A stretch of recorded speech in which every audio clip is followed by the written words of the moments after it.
Welcome everyone. Thank you for coming this morning, sparing the time to be here.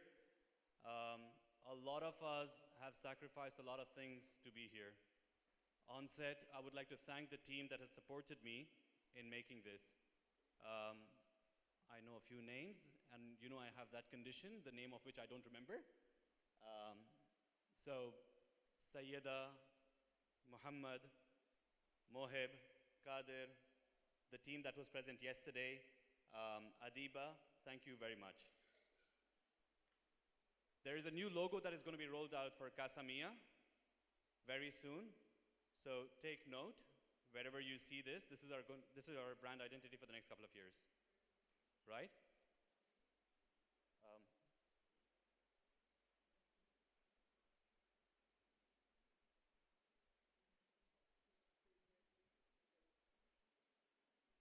Sorry, it doesn't work.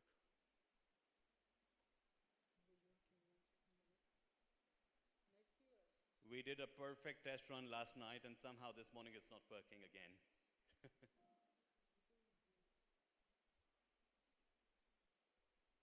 Can you check? No, right?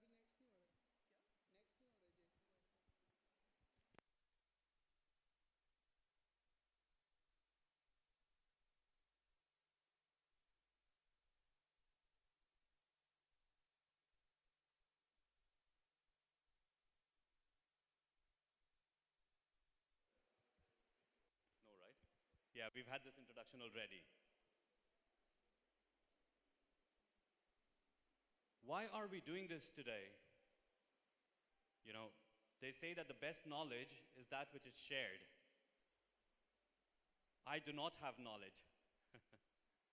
I really don't. And nobody from the outside will be able to give you any information about your own business. You guys are the business drivers. You guys are the business experts. You guys are the family. Hi, welcome.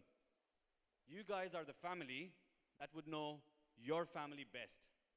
What food is cooked, what fragrance they like, what does the brand image resonate with.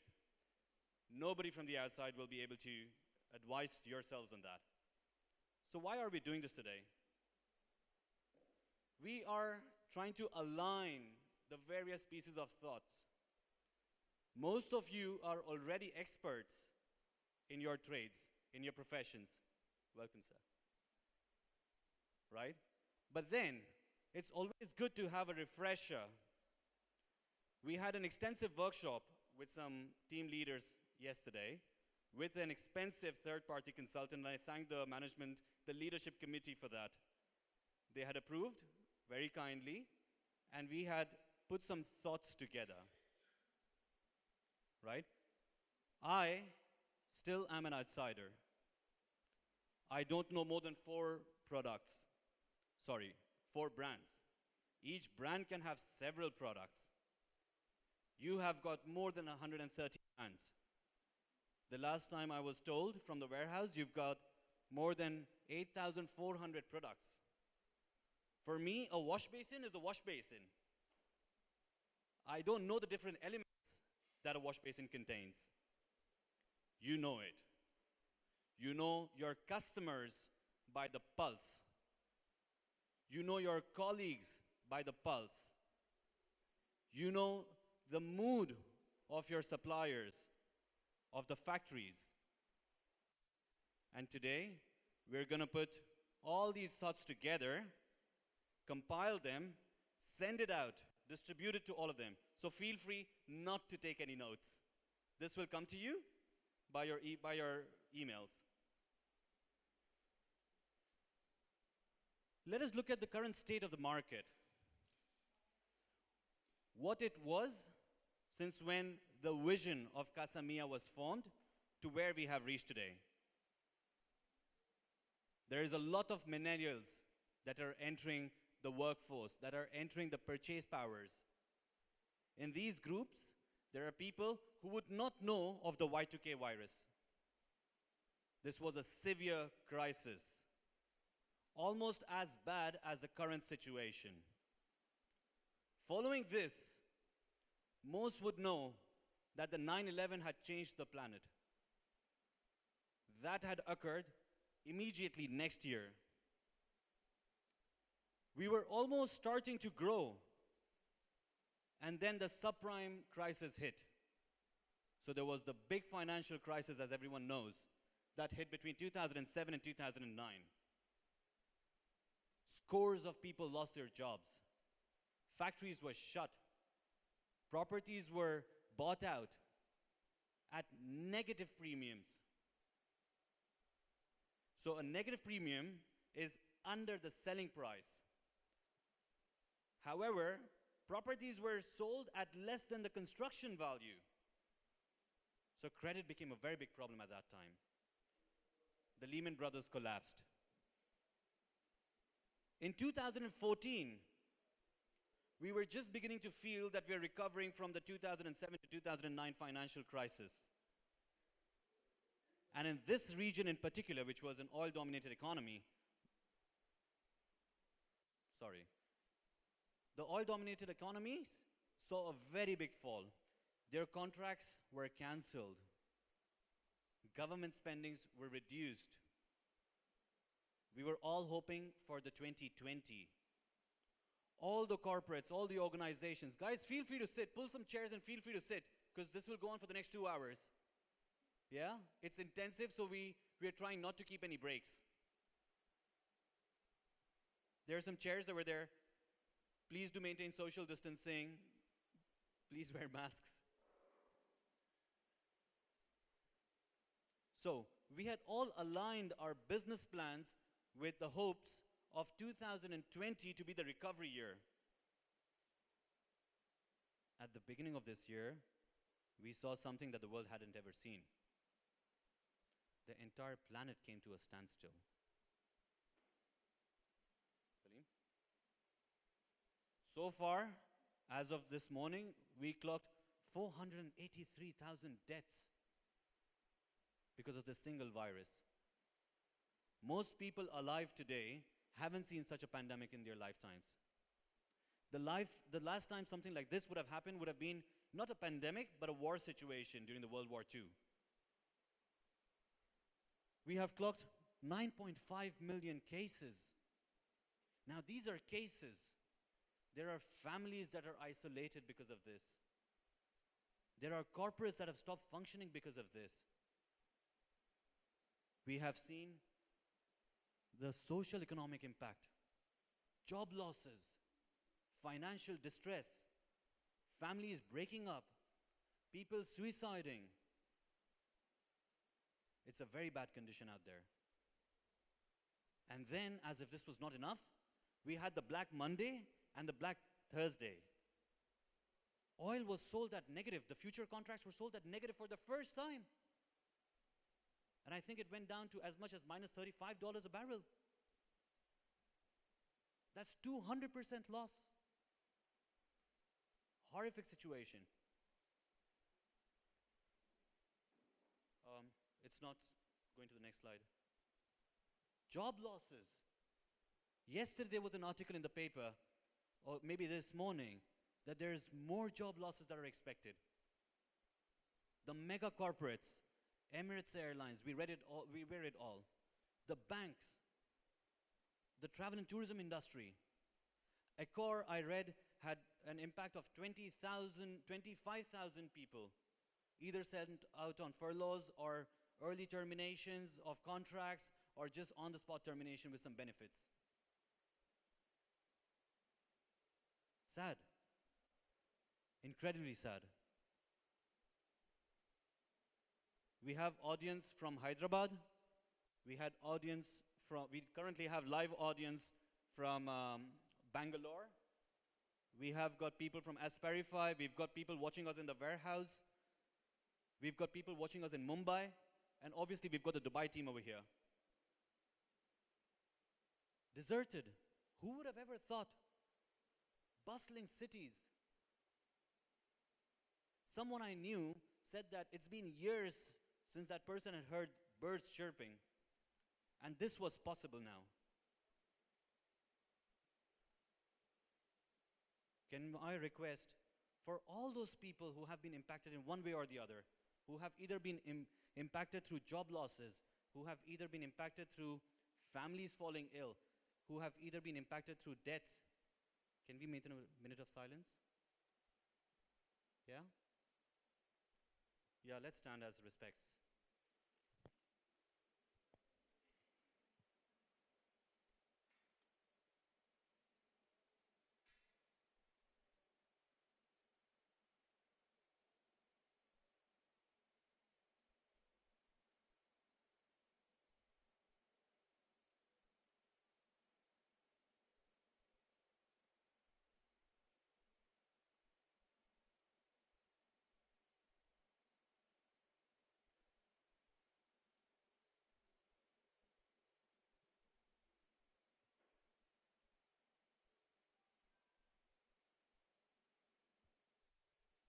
Thank you, everyone.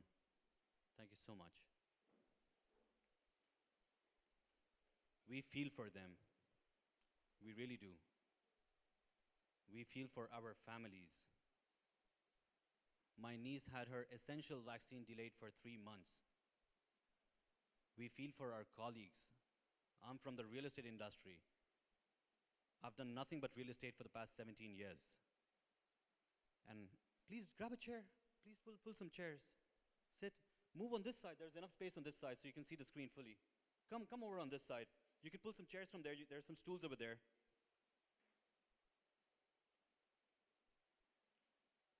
Only I know how my heart bleeds out for those who are still on the job.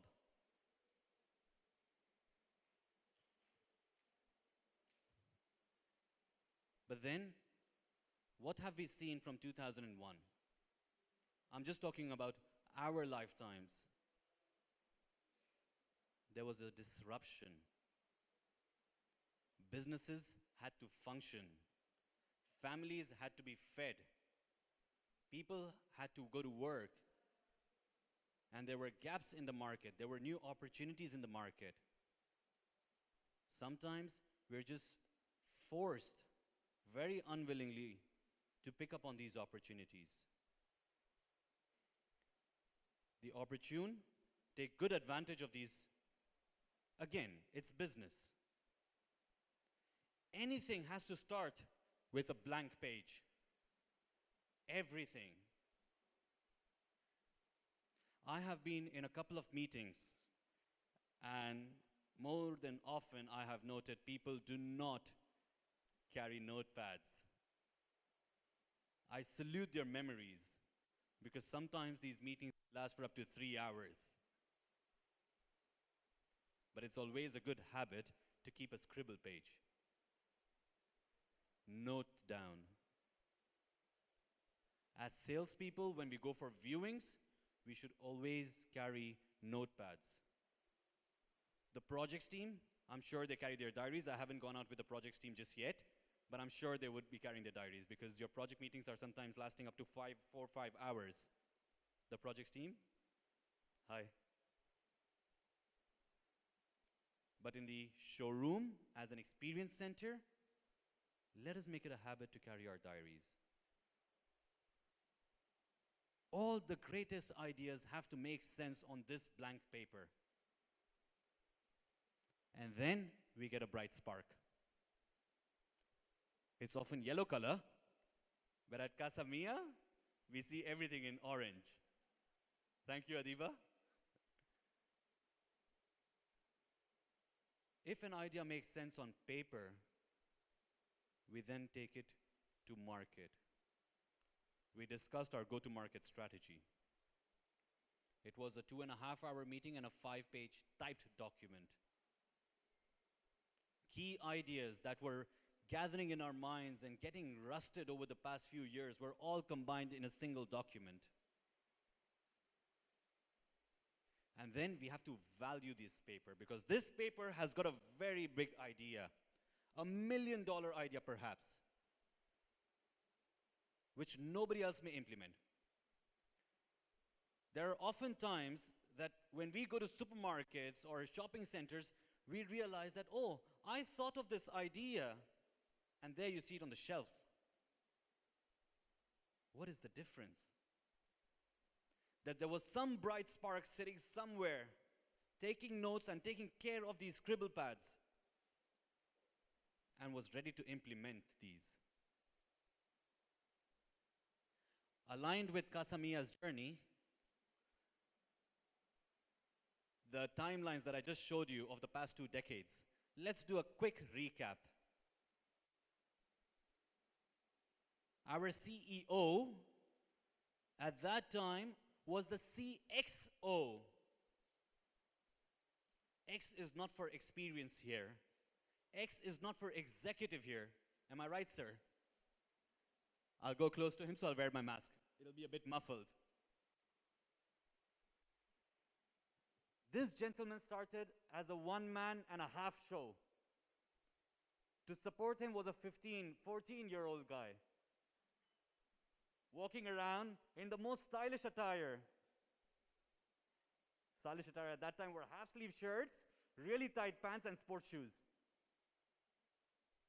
But sports shoes because it aided in walking.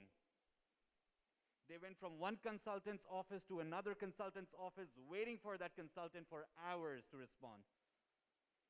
The X was variable. It was indefinite. It was infinite.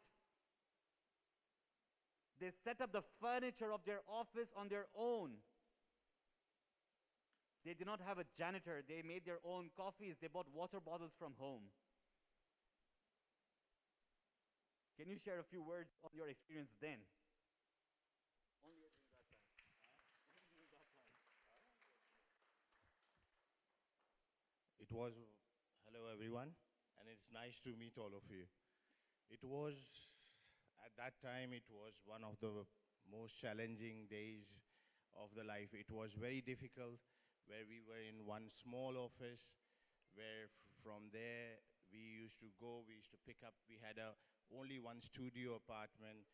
We used to have one samples, we used to take the sample and carry to every architect offices to show, to convince. It was not as easy what you have this platform. We had one car which was the pickup, which was the same where we used to load, offload, and that's where we started from. You know, it was a most struggling time, you know. Thank you. Thank you. From there, this was in the Frij Murar district, one of the most densely populated districts. At that time was a trading hub. They moved to what was the then building material market. This building over here, this was the window. Mohib? I can't see Mohib. Yeah, this window with 3 people. From there, they started building. I have put keywords over here. This was in 2002. They had double-dipped crisis. The Y2K virus crisis, or the Y2K bug crisis, and then the 9/11 crisis. There was no construction boom at that time. I think at that time, Mr. Kadir would remind me again, Dubai government had issued a stop for new constructions, right? No new constructions. People didn't buy tiles. People did not buy sanitary ware. We did not have the different verticals that we have today. But in every crisis, there's an opportunity that needs to be capitalized on. These 3 people then worked extremely hard to bring on board more people. Set up CASAMIA in 2004. In 2004, also, I think there was a big crisis in Northeast Africa, which had impacted the market over here, because Dubai was the trading hub. It was a transient location for supplies to North Africa. By 2008, September, overnight, and I think I remember the dates as well, it was between the 12th and the 17th of September, AIG, Lehman Brothers, Bank of America went down. There was the Bernie Madoff Ponzi scheme that was exposed. Stock markets crashed. I think there was a Black Monday, Black Tuesday, Black Wednesday. 3 days in a row. Dubai financial market did not have limits at that time. That means the market could be at a free fall. And then they implemented limits at 15% cap.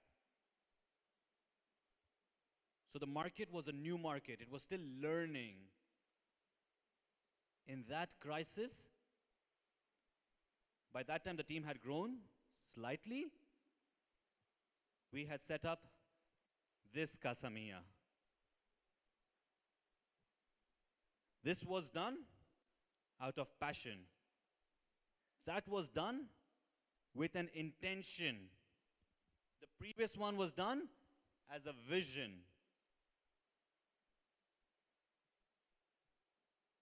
And then came this. Now there's a story behind this. This door was probably open only during the construction phase. Only by appointments. Yeah, here. By appointments only. So from that time, they wanted to give a very personalized space, a private niche. Again, out of passion. I have been here only 3 weeks.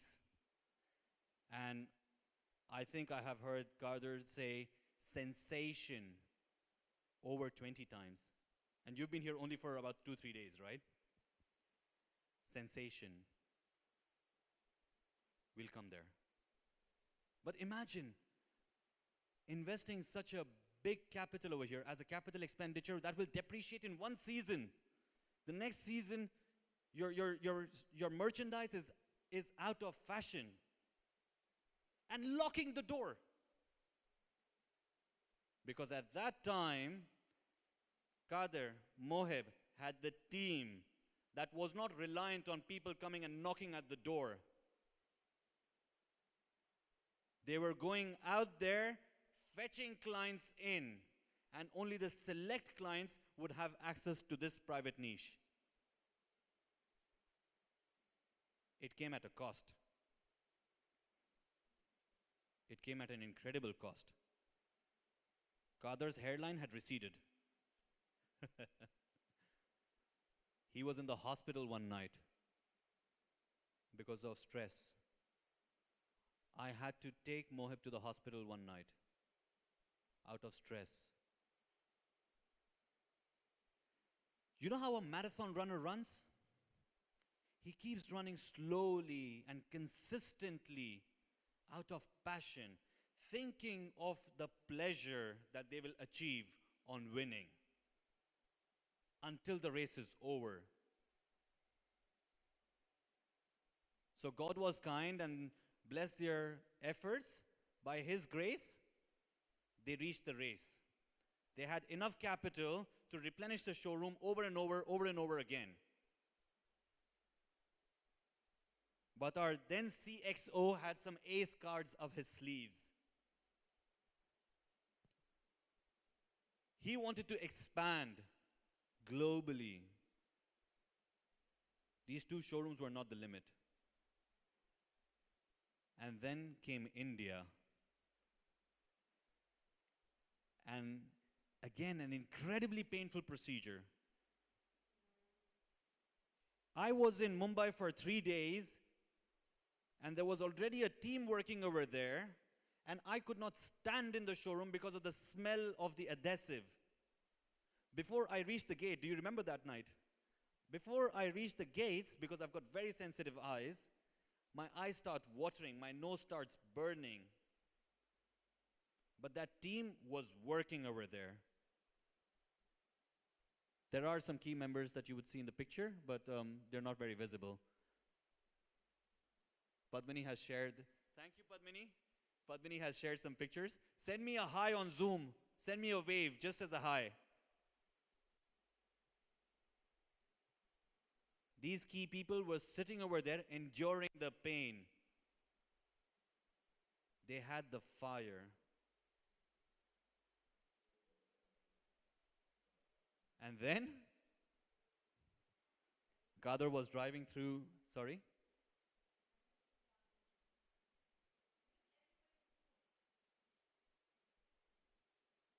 Yeah, guys, if you can mute it yourselves as well, because then our screen will be disrupted. And thank you for joining. I'm sorry I did not welcome you guys. Thank you, Asperify. Thank you, Profilabs. Thank you, Hyderabad. Thank you, Bangalore. Thank you, Warehouse. Thank you, everyone, for joining in. It's a great pleasure to have you guys on board. There are some key members on this floor and up this ramp staircase as well, who were part of that team. So Qadar was driving by this plot on Sheikh Zayed Road, and only he would know that he has this vision to be accomplished. This was procured in 2014. For the next 2 years,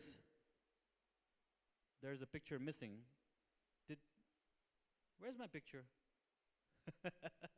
During the construction phase, this whole place was shell and core, with obviously the skylight. And in 1 week, Qadar would go to Italy two times a week. You call him in the morning, he's in Hyderabad. You call him in the afternoon, he's in Chennai. You call him in the evening, he's on the flight back to Dubai. 3 to 4 cities in 1 day. And this is the place that we're sitting in. Mohib was going to Italy 2 to 3 times a week. My then fiance was jealous that I met Mohib more, and you guys, everyone, the old guys who were in the showroom would know that me and Mohib met every night. We would have breakfast together, we would have lunch together, and we would have dinner together after gymming together as well. And then he got married.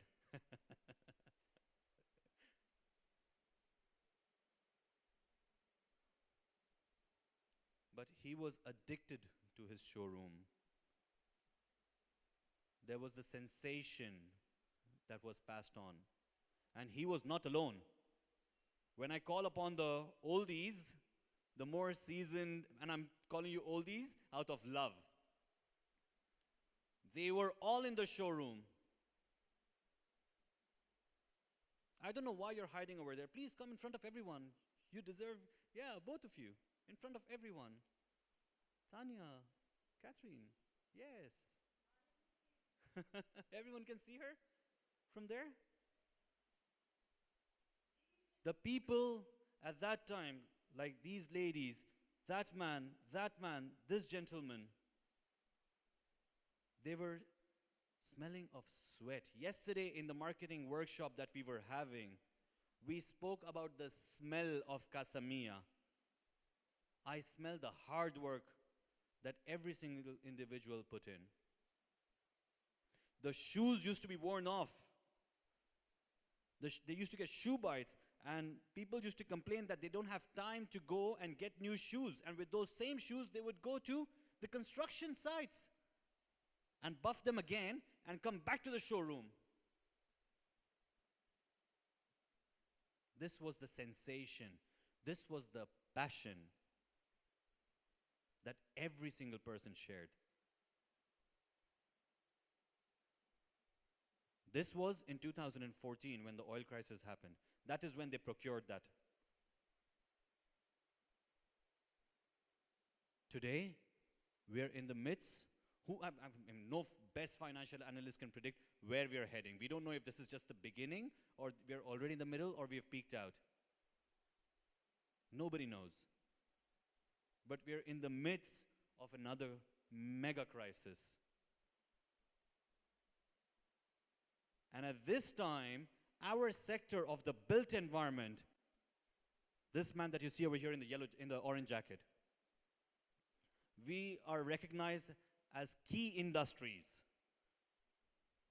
When the world was quarantining at home, we were coming to work. in shifts. It's 45 degrees outside. People are on the site and it becomes 51, 52 degrees outside. They're wearing their masks, they're wearing their gloves. Everyone would have noted I was wearing my gloves, but I've started having rashes. Sitting in an air-conditioned environment. Think of the plight of these people. And obviously, amongst these people, there are the bankers, the doctors, the janitors, the cleaners, all the people. Our lift service crew. Because in the built environment, these assets need to be serviced. People don't stop living. We are proud to be part of this key industry. CASAMIA. Everyone knows it's my home. But this slide is over here for a purpose. A lot of people have left their families, and we know that there are a lot of families. Our colleagues are stuck. Our colleagues were ill. And the management was considerate about them. Because CASAMIA is their house. Moheb would not have been able to travel to Italy 2 times a week. Azhar, Parvez, Tanya. Why? They would not have been able to travel. But why did they travel? Because they knew that there was a support team in the back that would take care of the business. We were running the business at that time as a family. In a house, we're all family, right? And we still do. Whenever I have spoken to Kader, he has not spoken, although they are blood relation, he has not spoken different of Moheb or even Ahmad, our management trainee. Where is Ahmad? Okay, yeah, there. Our management trainee, he has not spoken of them differently than any other individual over here. And please don't ask me names because I've got that condition of that thing that I don't remember the name of. Does anyone remember the name? Litomia? No. Okay, we all share the same condition then.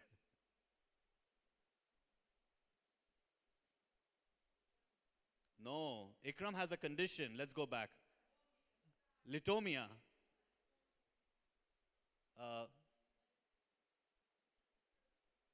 So often I'm made fun of.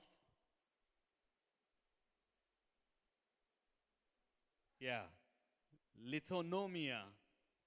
Often I've made fun of. I call people random names.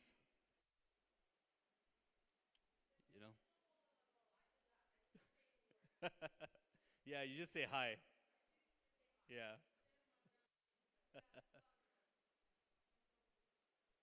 But I'm trying to do this. I'm trying to make friendship. So I try to become comfortable and I fall back.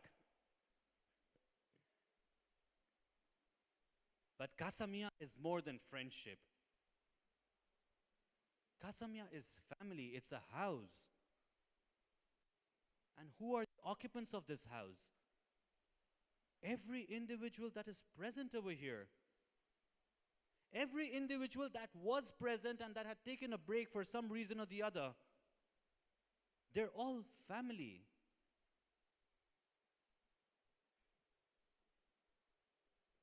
This place, these people, there are several faces over here that you know they're no longer with CASAMIA. I recognize some of them. But they're still family. We still see them over here. We still call them. We still ask of them. We're concerned about them. Because families don't depart. They move away and they're still in our hearts.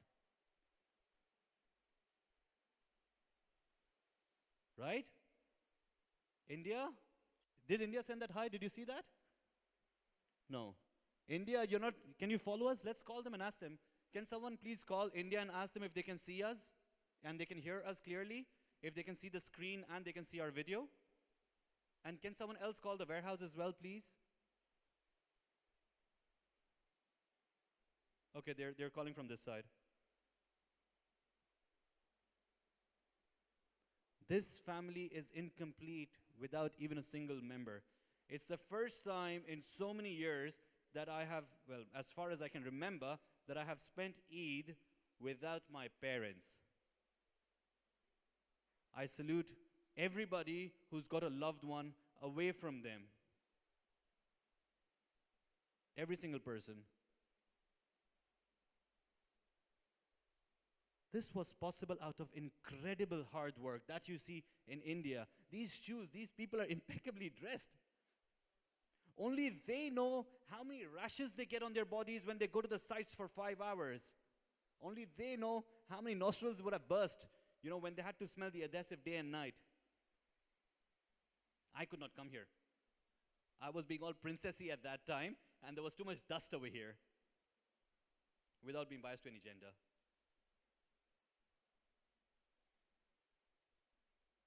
Thank you, every single person who is not even with us today. They can hear us, sir? Thank you. Let us celebrate this moment. Let us celebrate our families that are supporting us to be here today. Our blood families. Let us clap for them.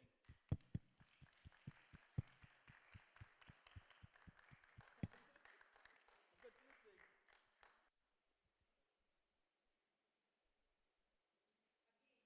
Again? It wasn't loud enough, guys.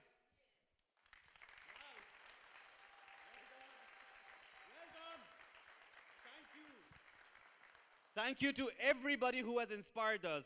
Our teachers, the authors of the books, our children who are sacrificing their time with us. Everybody. Thank you, everybody who's seated over here and who's watching us remotely as well. And perhaps even those gentlemen or ladies who are out there on the sites or on client calls. Thank you so much. Sayyida is working on an employee handbook, and Qadir's statement is over there. You see what he mentions over here? He talks about vision and mission. These are all external statements. His internal statement is this: equally home to each person in our family. And thank you, everybody who had made it possible for Qadir to pen down these words, because previously, a marketing consultant would give him ideas and help these words out of him, but this came out of your heart, right?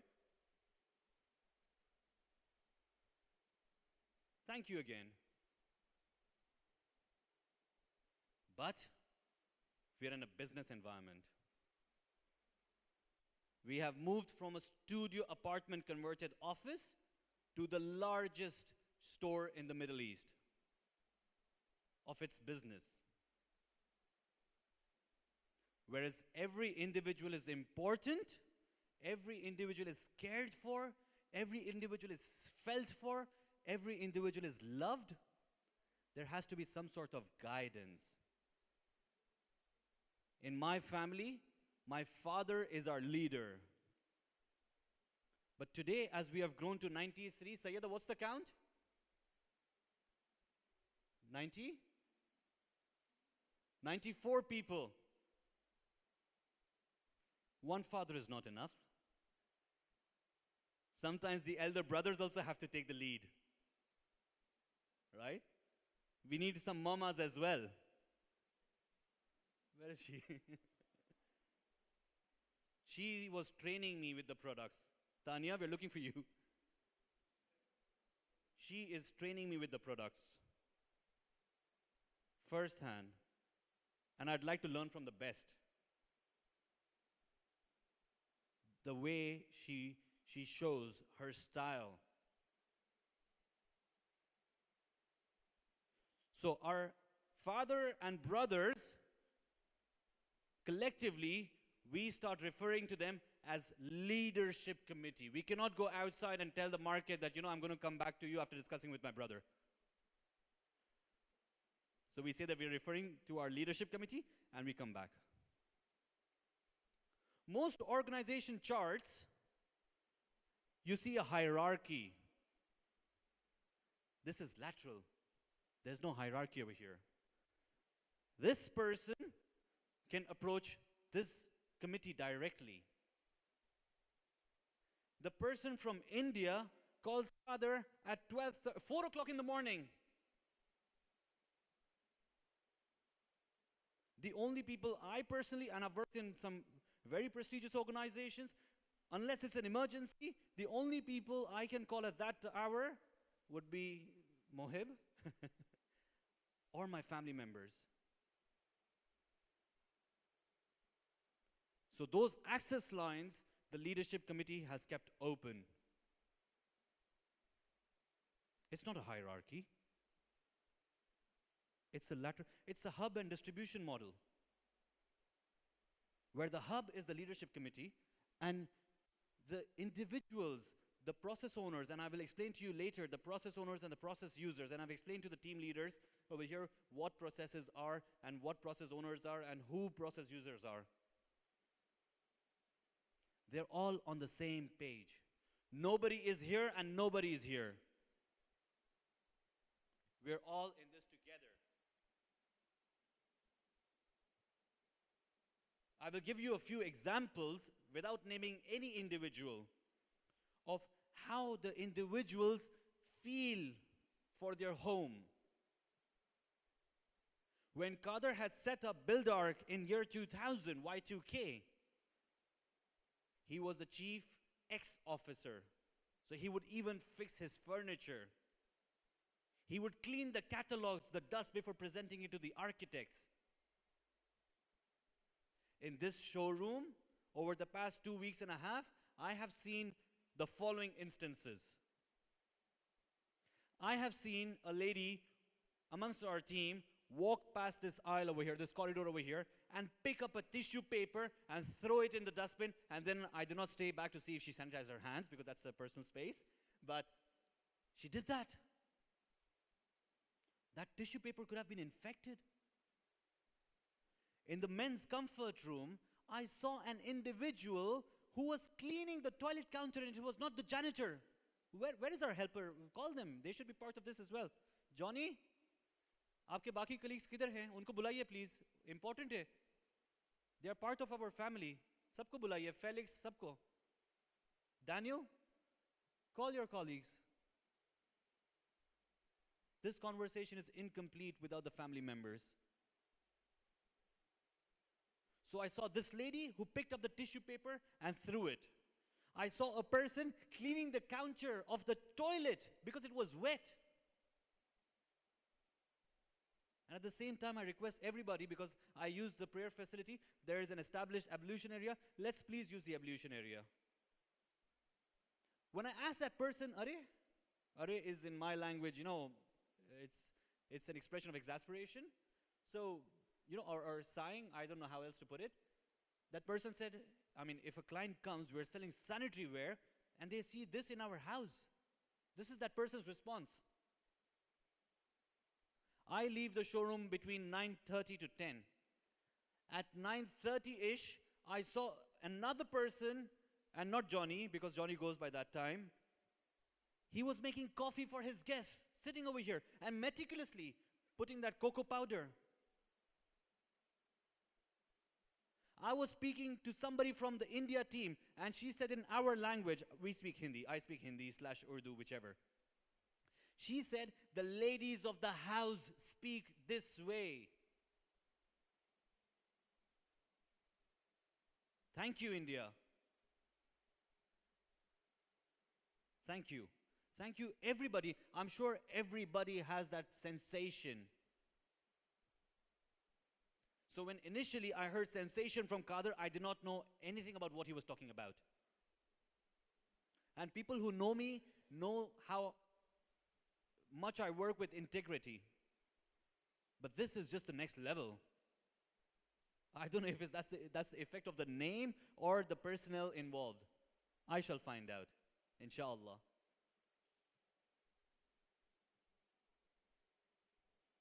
So in the workshop that we had yesterday, just as a covering note over here, as much as we call everybody family, and one more thing about the family, because Sabir just came just now. This gentleman and this gentleman, we came in on a Friday. And I will speak in Hindi so that they will understand, and I'm sure they understand English, but for the sake of convenient understanding. These people, they came in on, I'll translate it, yeah? These people came in on Friday. The showroom air conditioning was off. And they were painting the walls. And we sat in that office for 15 minutes and we were drenched in sweat. And they were working.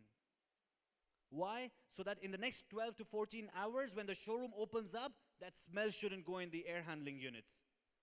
Shukriya. Shukriya maintenance team. Shukriya helping team. Thank you, everybody. Thank you so much. Thank you.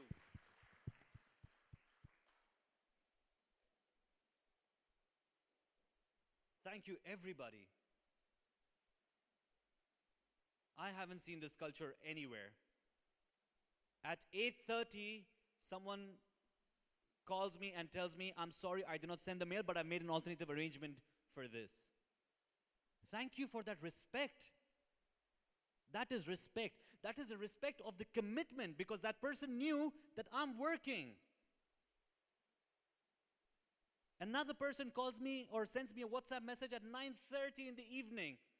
Now these were ladies, they have their children, they have their husbands, they've got their families to look after. But for the sake of a corporate culture, we've given titles. People call me Ikram Bhai. I don't remember since 2002, 2003, since I started working, anyone in any corporate environment would have called me Ikram Bhai. Bhai in my language is brother. And that's how people address each other over here. Thank you. But for corporate, yeah, please.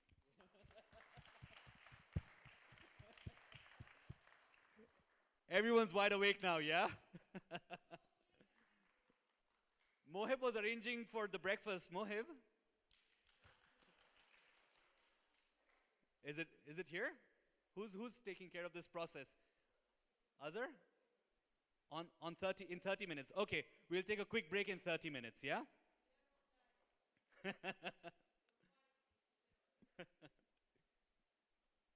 But for the sake of corporate culture, we need to have a decorum in place. We've taken some key notes from the workshop that was held by the third-party consultant. And before Mr. Kader came in, I thank the leadership committee for allowing this budget for this expensive consultant, and of course the vision forward as well. Thank you so much, sir. A corporate decorum, how people address each other. But it's a different world. It baffles me. It really baffles me. We're sitting in the office of one of the developers in Dubai, and Mohib is calling me Ikram Bhai. This person has never, he probably does not even know what Bhai is. It comes out of the heart. The respect. We've got that respect. And respect for everything.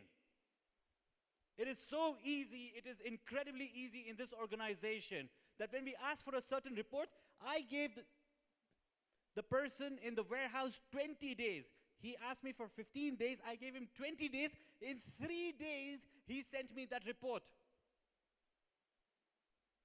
Thank you for the respect that we have for each other's time. Time is a piece of my life that I'm spending over here. I might as well, if nothing, I might as well go home and sleep. We spoke about value, not price value. We spoke about the value that we have for each other, the values. We spoke about acceptance, the different cultures, the different languages that we've got over here. This is the most diverse family. We are inclusive. We've got ethics. We communicate. We communicate. There is at least 6 WhatsApp groups. And everybody who knows me did not know my WhatsApp number. I had 11, I think I've got 9 people on my Facebook, and I've got 11 people on my WhatsApp. 3 weeks ago. Today I've got 50 something.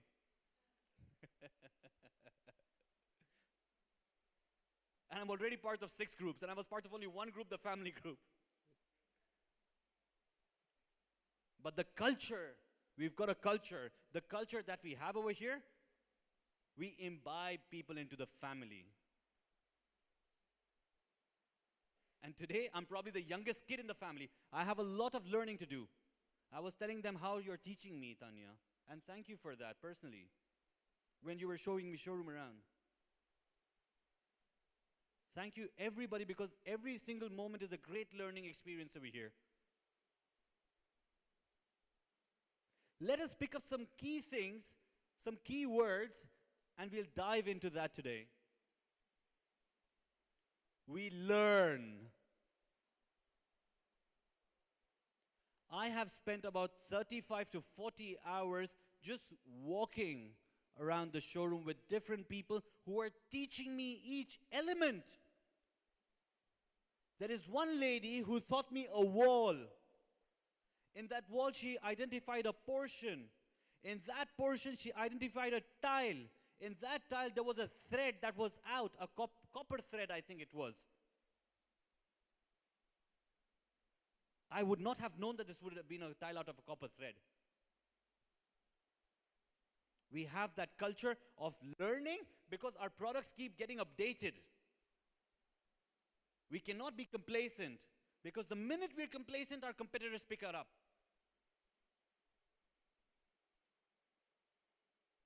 We learn and we teach. I don't know anything about the trading business, especially nothing about the building material trading business. People are teaching me. Thank you, everybody who's teaching me. But learning, we have to be relevant to the current market situations. People from my generation would remember playing Pac-Man on Windows, well, not 1, but 2. It was a green screen, Windows and IBM combined. And so many systems came. And we have to evolve. We have evolved. I'm seeing an excellent example over here. We are evolving by the minute. Because at some point or the other, some brand, some factory is coming up with some new produce. Our accounts team have to keep evolving themselves, adding, I don't know how the account system works, but perhaps they're adding new assets, new stock. And I have that condition, litomia or whatever that word is. And there's 130 brands. And out of those 130 brands, they've got at least 6 different models. So salute to everybody who remembers so many names. Very well done.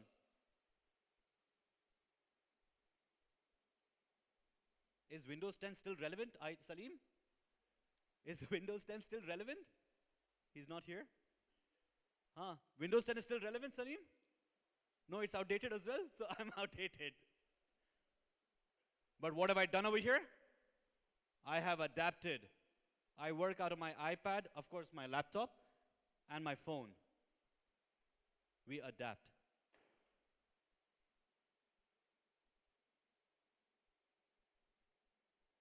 Let us look at respect. Respect for time. Respect for commitment. Respect for presentation. If this respect is there, people will not just send files, bundles of files. They will compile data, they will clean it up. And there is some individuals over here who I have asked for certain data and it was very, very well presented. That is the respect. Otherwise, you're replicating efforts. One person is generating the data and just passing on the bucket. Let the other person pour the water from it.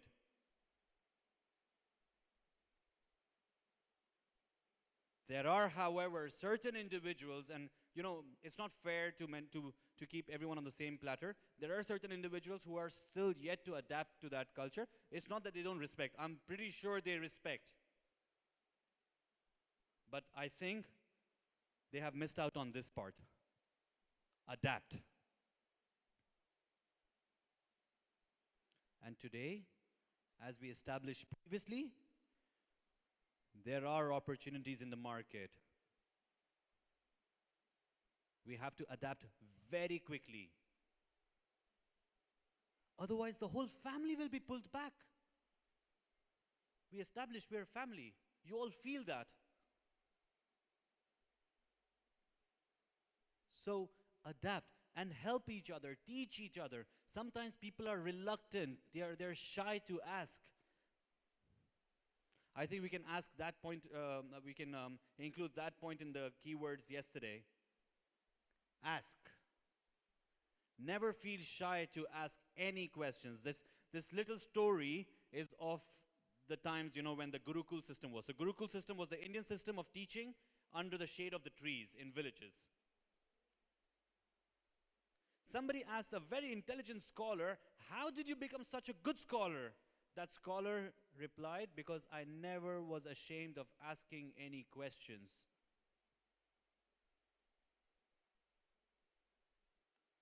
After we adapt, we respect, and we align.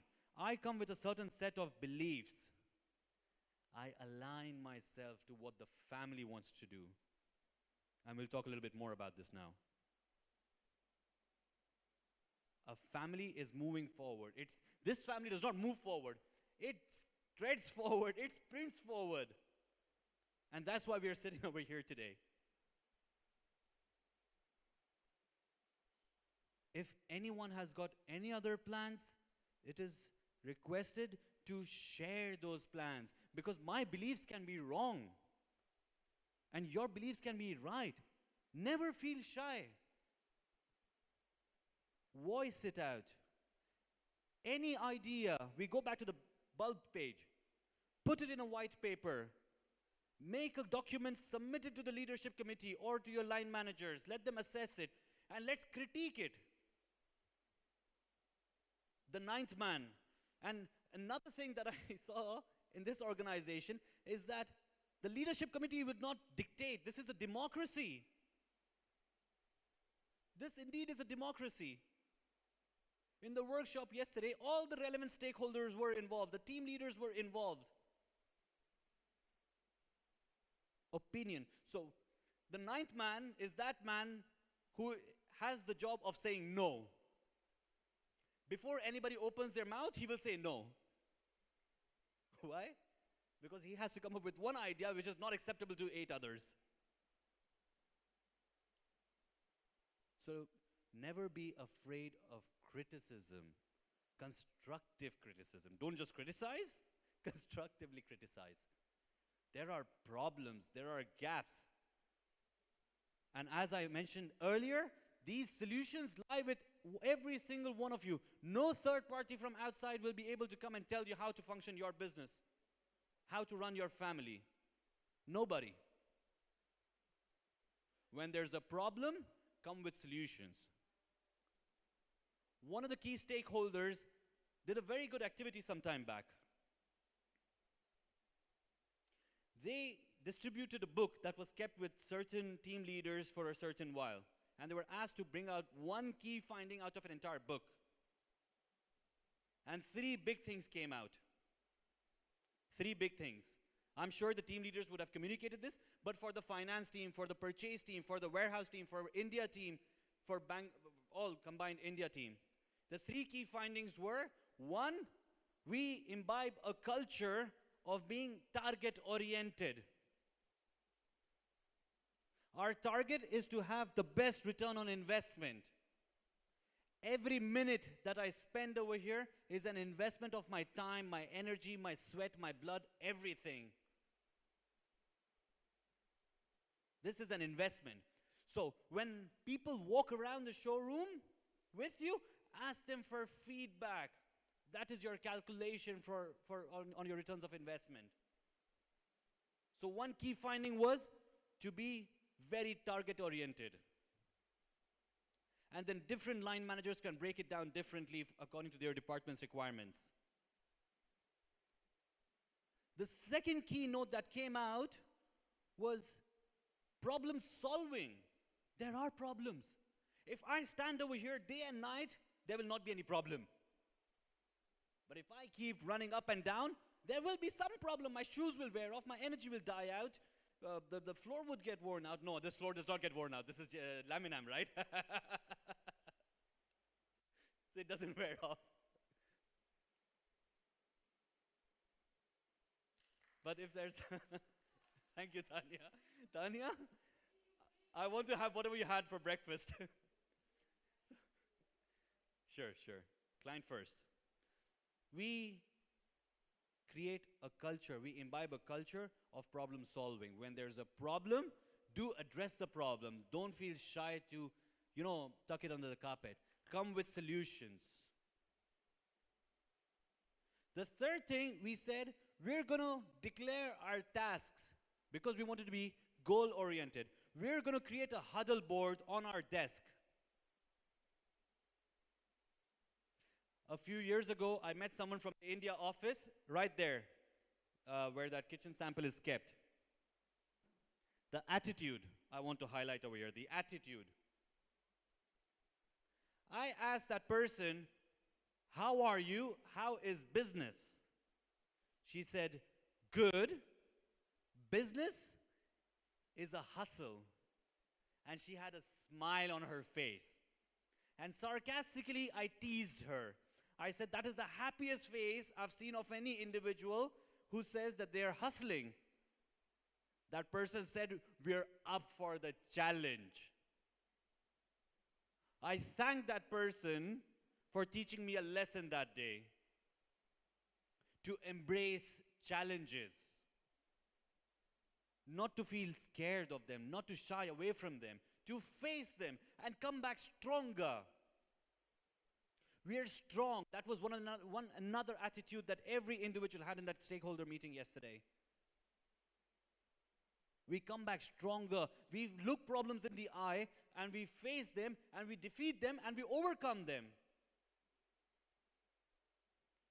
If that person over there had thought that, oh, this is a piece of land and where are people going to park and, whatever building comes up in front of us, he would have never moved from the data office also.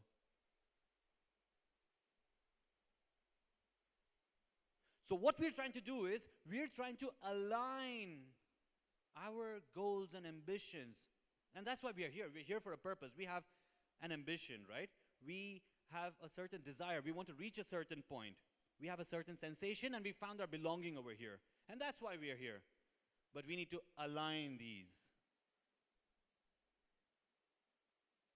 Let us first align our perspectives as a key message that goes out to others in the external environment. Our clients are also our families. They sit and have lunch over here. Every single client, well, not every single client, there's a few close clients that I know who calls certain individuals over here to their yacht parties, to the desert safaris, to their villa launches.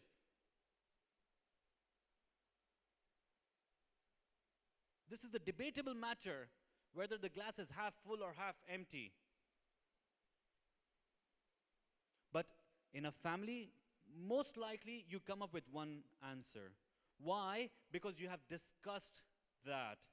You have discussed a condition over here. You have come on a common consensus, and that has changed your perspective.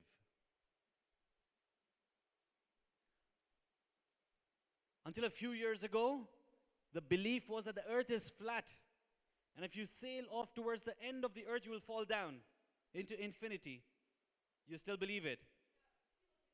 Oh yeah, it is still a belief till today. I'm sure those people have their own rationale. But as a family, we have one belief. Whoever would have believed that today has a different belief. This belief is backed by logic. This belief is backed by education. This belief is backed by research. This belief is backed by discussion and coming on a common consensus. And then passing on that belief to the next generations as well. Some of us have our second generation ready to be launched into the business. And I asked someone, and not from the leadership committee, which school are you going to send your child to? I said, what school? You know, they'll come back and they'll learn from CASAMIA. This is indeed a school. We're learning. And we should not be shy of experimenting as well. I was speaking to the leadership committee, and in this market, they're giving 3 things. One, they're giving a platform. You guys are the industry experts, and we know some other industries from our previous real estate experience, and it was not real estate brokerage, it was property development management, portfolio management, development management as well, which is a related industry over here. There are people who have lost their jobs. They are going out to match their previous incomes. They have to source material and they have to source clients. Here, 50% of your job is done. Your material is already there. We have to be calculative, right? So the remainder 50% you have to sell to your clients. And someone termed it very beautifully. Our showroom is an experience center. Our showroom is a hub it's a playground for designers. Our showroom sells itself. This was another key message that was discussed yesterday. So that 50% effort has also come down. And probably that's how we're able to achieve numbers that are better than the market. So aligning our beliefs, very important. Let's go back to that page. Alignment will come with 2 things: mind poisoning and negativity. If Christopher Columbus had believed every single person on the planet at that time who told him that the earth was flat, he would have never gone to America. He would have never gone to America. Everybody would have thought till today that the world was flat, unless science would have evolved. So after a certain belief's affirmation is reached, we further research and validate it. Filter out any negativity. You know, the market is bad, the market is never good. There's an example that I was seeing I don't remember whether it was Zig Ziglar or whom, of a person where he's selling door-to-door smoke detectors. He goes to one house, knocks on the door, and he says, it's a very hot summer morning. Can I please have some water? That person offers him water. This person then tells him that, you know, I'm selling smoke detectors, but I haven't come to sell you this. I am just asking for water. He's like, okay, thank you. So he looks around the house. He sits. He's looking around the house. You've heard this? Yeah. It became quite popular.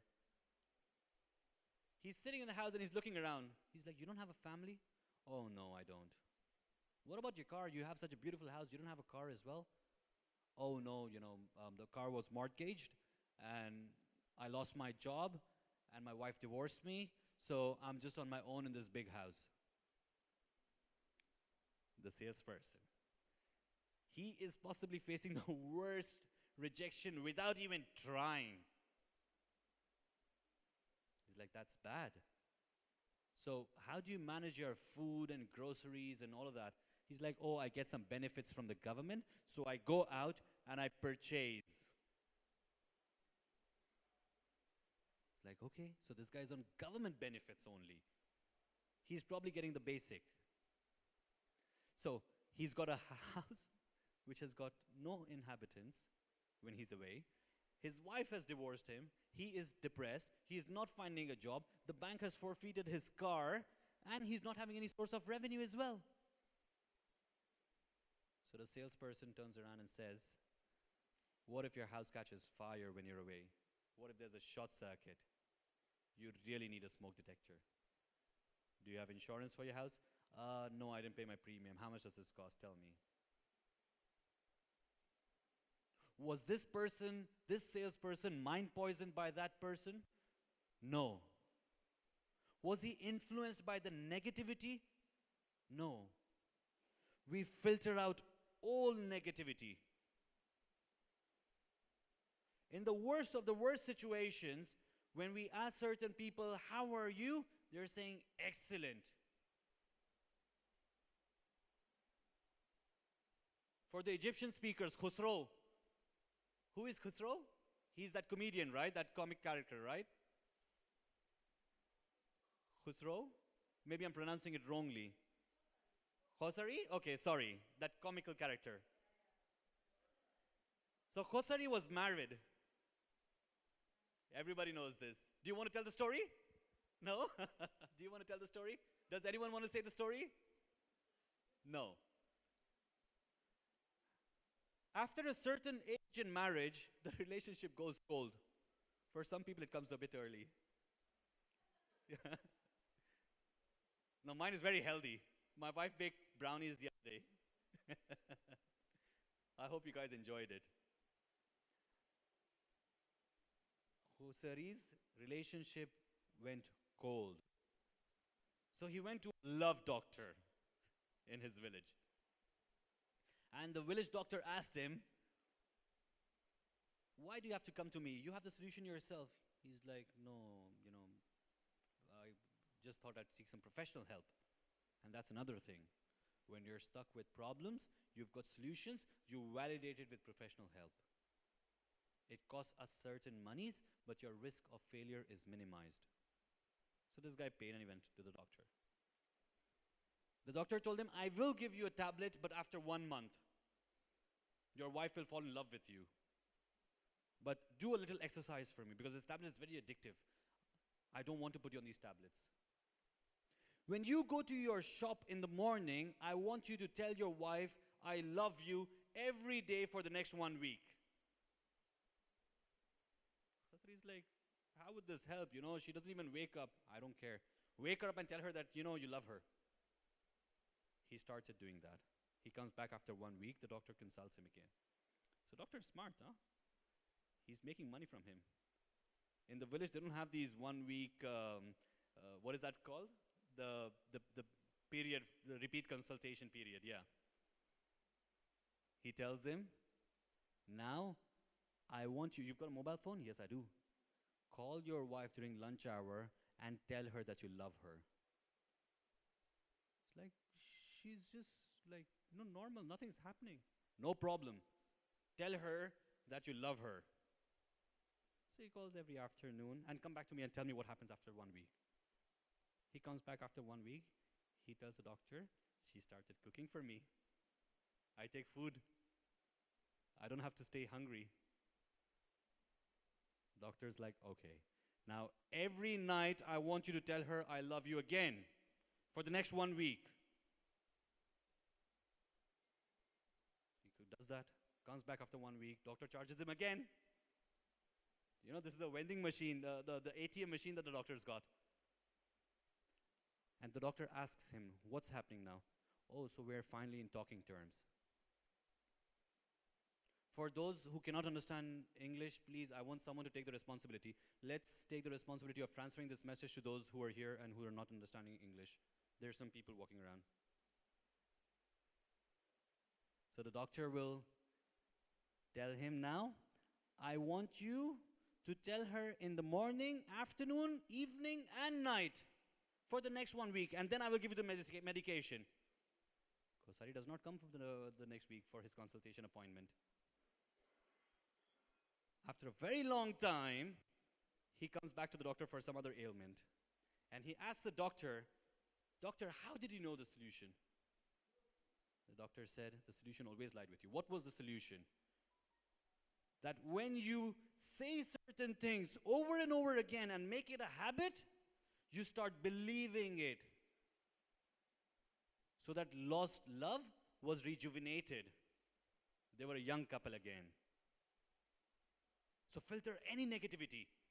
How is the market? Amazing. How are your sales? Amazing. But don't fool yourselves. It's always good to have a reality check as well. And never be proud of it as well.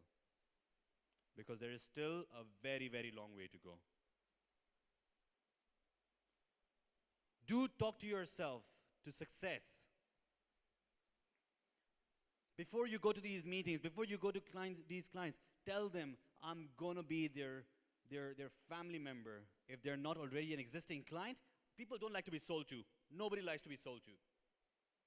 People like solution providers. People love their families. Talk yourself to success. I'm sure we all have ambitions. We all have dreams. We all have targets. There is some fire in us that we are here today morning at 9 o'clock. Talk yourself to success. Raise your self-esteem. This showroom is a very niche showroom. There are some incredibly VIP people that come over here. If we feel shy that, oh, this gentleman, he's his excellency level and whatnot, we would never be able to face them.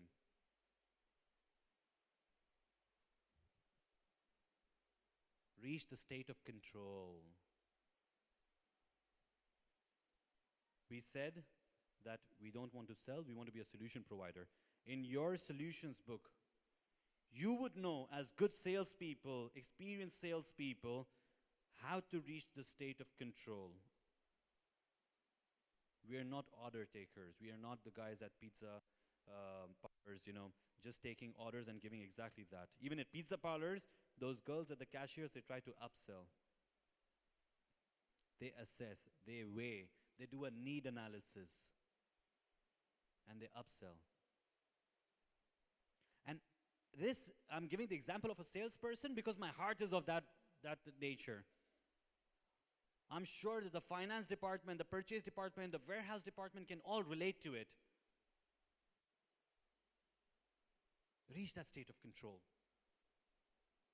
By doing this, the next item will come automatically as a habit. You would attract success. All these words are very familiar. All of these need to be filtered out. All of these.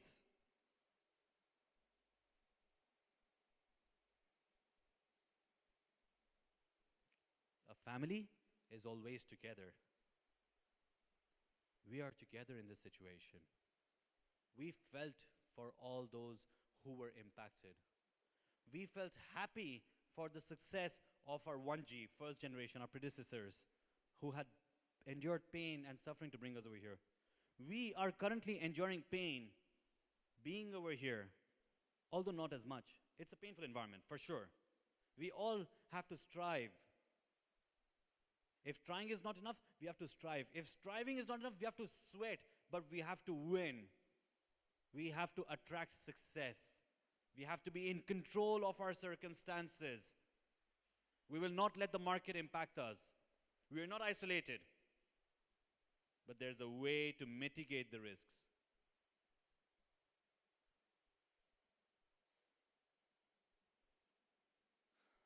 In a corporate environment, people may not really like themselves being called families. We refer to them as customers. Let us read the definition of a customer. 2 definitions. And we're all together in this. Right? A person who buys goods or services from a shop or a business is a customer. Another definition. A person of a specified kind with whom one has to deal. Felix is my customer because when I'm having my guest coming to the office, he runs and gets them water, coffee, and whatnot. He is my customer. I have to respect him. There are external customers and there are internal customers. Why is this red? Salim? This was there in the previous slide. Is it coming on different slides or is it just coming on all of them? We need to get these diodes checked then. We have got internal customers. Right now, 20% of CASAMIA is revenue generating. The 80% are cost centers. And I'm speaking purely accounting terms. So, and the finance department will understand this. There are profit centers and there are cost centers. The market has gone down. The environment is bad. But my costs haven't changed. They have gone up, if anything. And when I say I'm speaking on behalf of the leadership committee. And I'm speaking on behalf of the entire family, because the entire family is in this together. We're together. We have got internal customers. People who process our payrolls are our internal customers because they are providing us a service. The sales is my internal customer because the sales will go and generate revenue. And that will pay the electricity bills for the air conditioning in the showroom and for my salaries. The reception desk is my internal customer because they are the first point of contact for my client when he walks in, or my supplier who comes in. These people are my internal customers because they ensure that the showroom is spick and spank and displayed with new mood boards and exhibits. They're all internal customers. By definition, an internal customer is anyone in the organization who needs assistance or interaction from another one to fulfill their job responsibilities. We spoke about responsibility, we spoke about respect. We take ownership of our tasks and duties.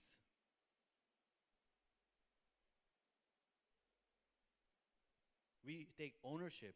We submit in that form that is acceptable to the management so that our customer will not have to endure his efforts. This is how we treat our customers, external customers, right? We make life simple for them. We don't complicate it.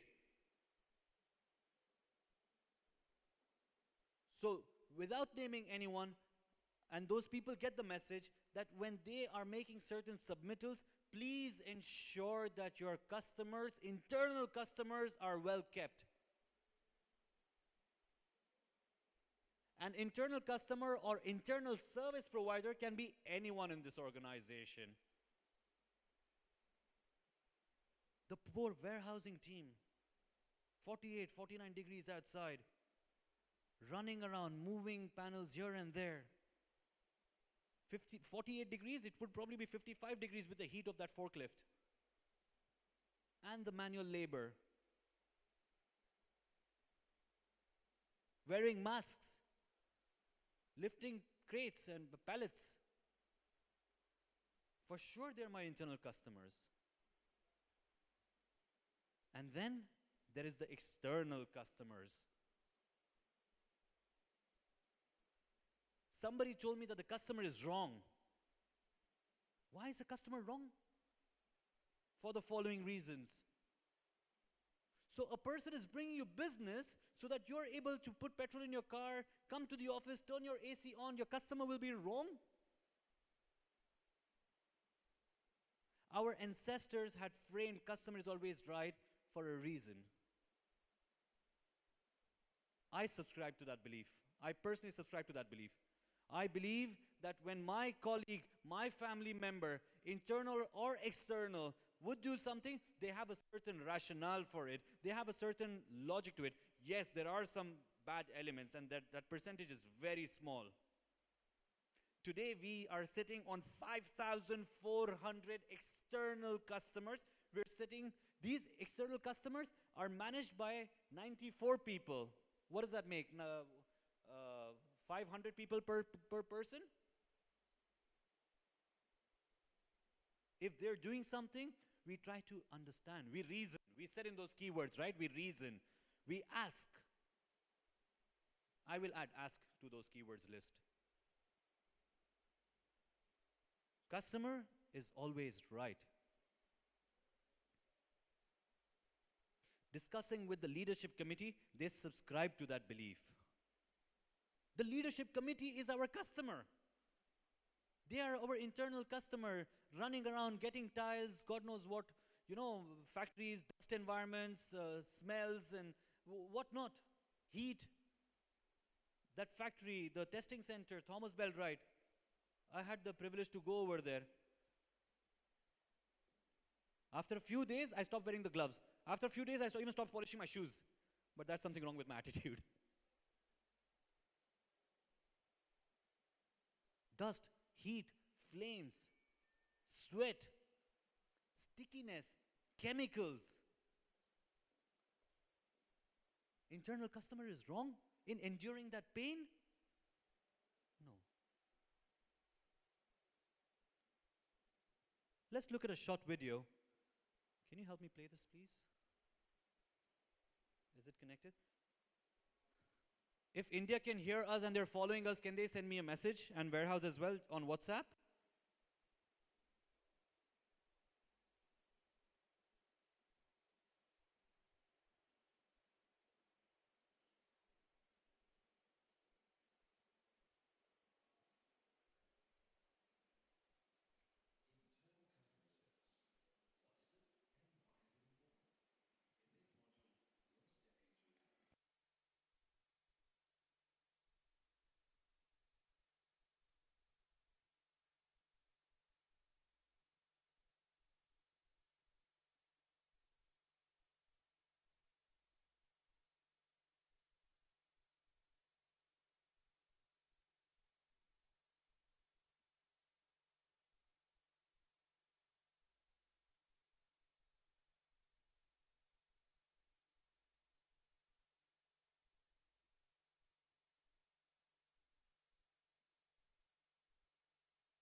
I think he wanted to say how external customer issues are handled. Customer. Can someone volunteer for one key thing that they found in this video that we did not have the practice here? Anyone? Do you want me to play the video again? Let's do it again.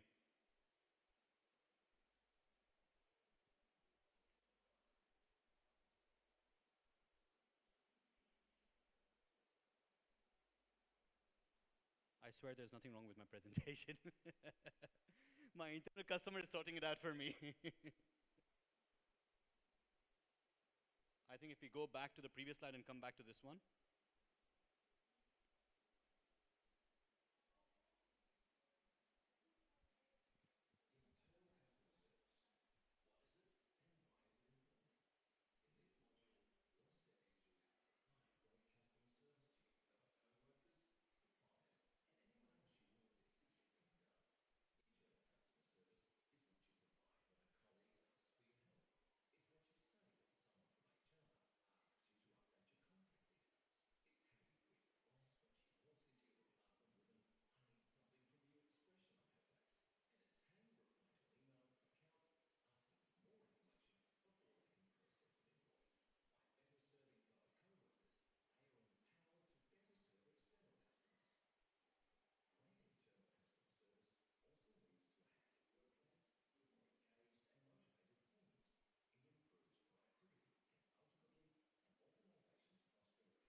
Are handled. Thank you, Mickey.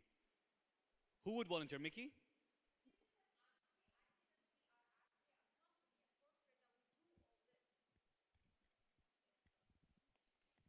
From my opinion or stand of view is that we are actually a company we're actually a company that we do all the stuff that are said, specifically internally.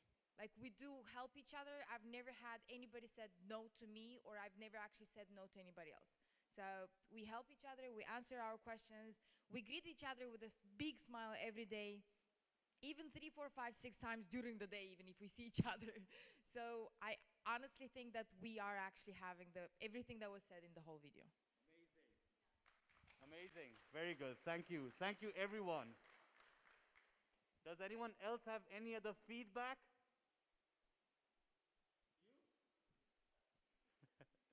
You know, so I was at an auction, and I think Mohib would remember. I was somehow blessed with a Range Rover back in the day. Basically, I was stretching my arm, and they took my bid. This is when Emirates auction was not digital. So I had to raise my arm for stretching. I was having a shoulder pain, and they're like, okay, the car is yours. I was like, no, I didn't even want this car in the first place. Any other feedback that anyone would have? Please.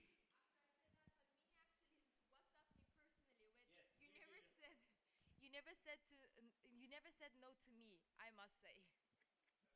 Padmini, thank you. Let's applaud Padmini and her team as well. Thank you. Thank you for the feedback. Do we collect feedbacks? Only one person saying yes? Kazi, that was you? Okay, Sahil. Who else collects feedback? Very good, Zora. You collect feedbacks from internal or external customers? Yeah? Yeah. Internal customers. Very good. Let us make it a habit of collecting feedback. Because someone would have mandated a task to me to do something, and I could have been doing this all day, but I could have been doing it wrong. So even when I'm taking baby steps, I'm collecting feedback. And that's why we are sending these opinion polls. From the meeting yesterday, we had our opinion sent out? No. So that is scheduled today because it was a very long one. I think Adiba has to compile that. Let us collect feedback. It gives us scope for improvement. Do you collect feedback, Daniel? I'm sorry, Mr.? Augustine. Yes. Do you collect feedback? Yes. Yeah, say it. Yes. Who do you collect feedback from? Internal or external customers? External customers. What do you ask them? It's okay. We said don't feel shy. You said not feel shy, right? Don't feel shy.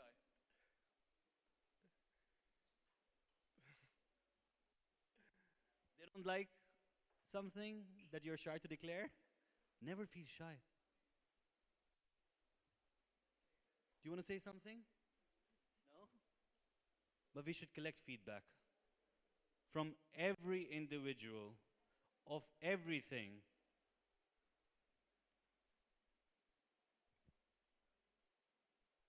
Sometimes people just come voluntarily and give you feedback. Nice shoes, nice perfume. That feedback is very important, and we'll look at it in the sales training part. Maybe we'll have to reschedule the sales training because this went long. Is your strong perfume or flashy shoes a deterrent for your customer to focus on the product? It can be. Depends on the clientele, right? Yeah. So we look at personality types as well later. But for now, we'll continue with this. Collect feedback. And when feedback is asked, we said we will not feel shy to criticize because it is going to be constructive criticism. We care for each other as a family. Your criticism is my development. We also we are receptive, we said. We are inclusive. Your feedback is my development, and I will look at it objectively. Can we agree to this, guys? Yeah? Only 4 or 5 people? Yes? Louder, India? We can't hear you. Let's collect feedback from internal and external customers. Marketing and IT are working together to make feedback forms for clients, to track every single client walking into the showroom and upon leaving, give us your feedback. Not a very long, lengthy feedback form, just a few seconds. Because we established that time is life. Another video. No, this is a repeat, right? The next one. Human communication. Words. Words form 7% of the total human communication that you're having. And that's why we are collecting again over here. How many times has it been that you're unable to explain the simplest thing even to the grocery guy? We would have faced these situations. Words are only 7%. And yet we see people who may not be as proficient in a particular language selling to a client of that language. And for the sake of understanding, I'm using the word selling. We do not sell. We are solution providers for our family members. This is our home. Whoever walks in is our guest. We are solution providers. We are hospitable towards them.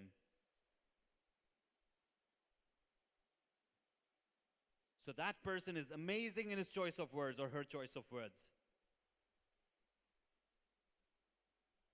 Tonality. Kader's voice is the loudest in this organization.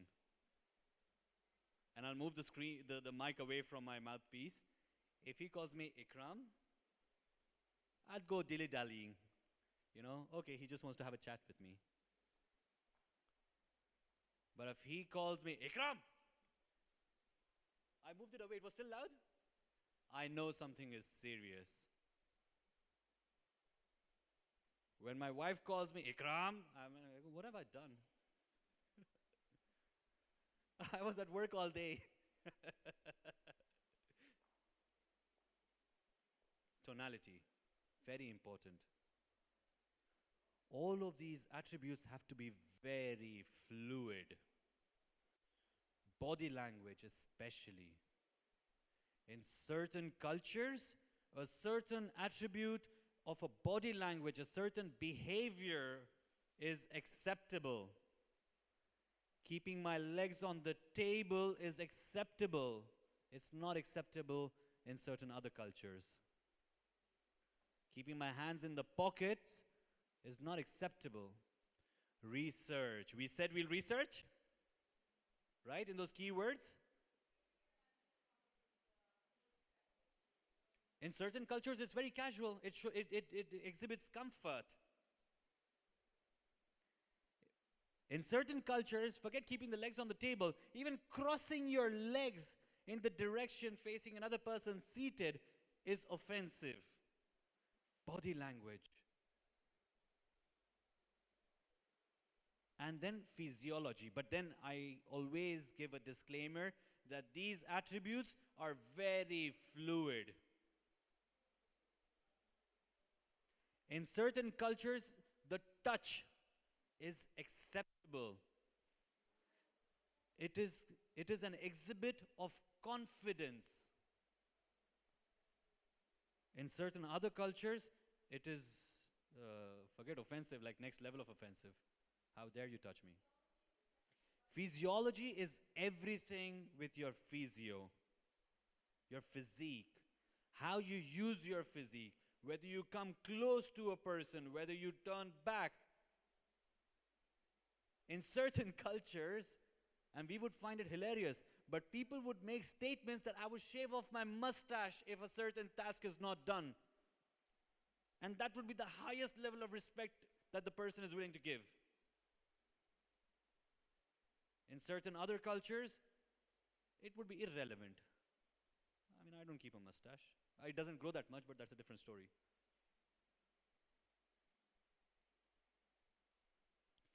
So, I would want some volunteers. Who would volunteer? Mickey, you're the most active. Some volunteers. Bozy, you nodded in agreement. Please come.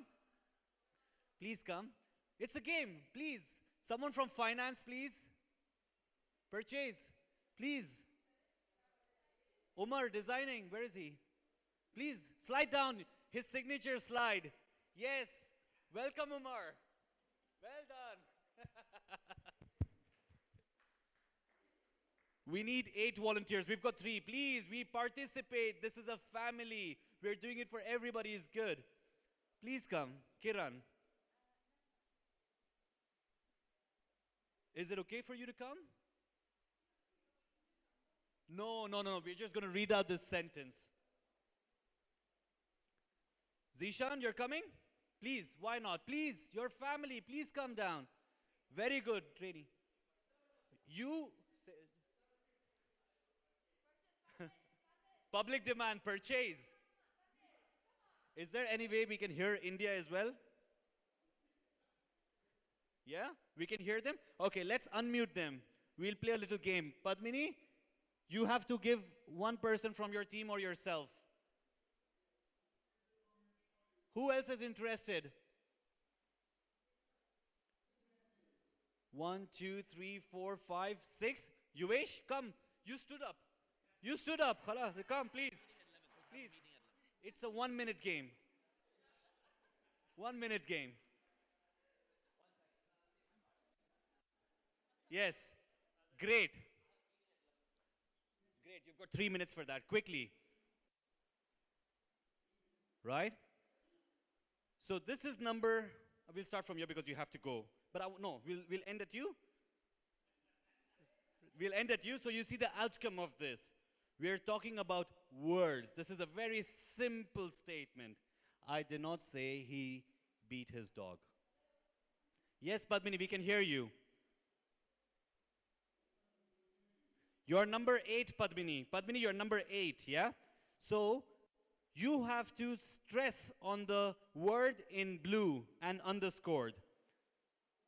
So, Bozy will have to read the entire sentence. Bozy will have to read the entire sentence and stress on the word I. Right? Let's start and let's see what happens. I did not say he hit his dog. I did not say he bit his dog. I did not say he beat his dog. I did not say he bet his dog.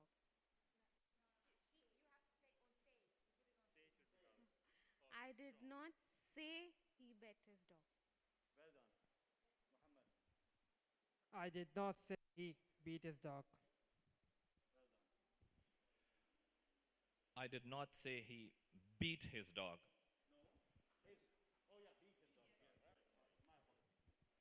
I did not say he beat his dog. Padmini, your turn. Someone from your side. Yes, Nawed, welcome. Thank you for volunteering. Your turn. Number 8.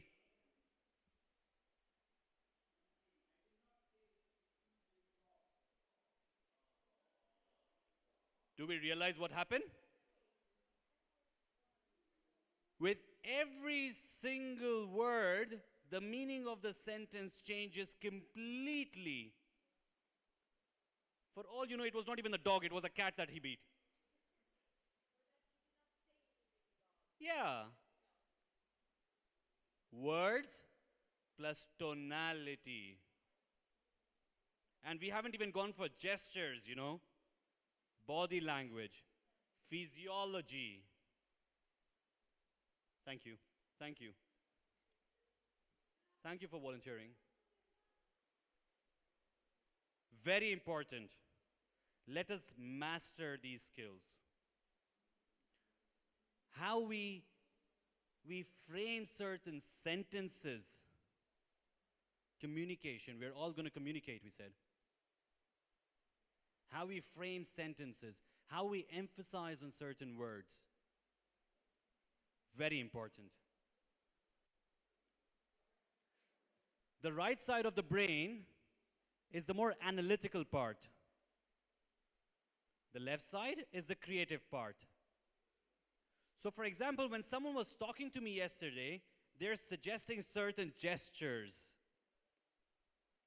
If you want to talk about price, you wave in a certain direction. But this is not the direction that you'll be waving. You'll be waving in the opposite direction. You guys get it?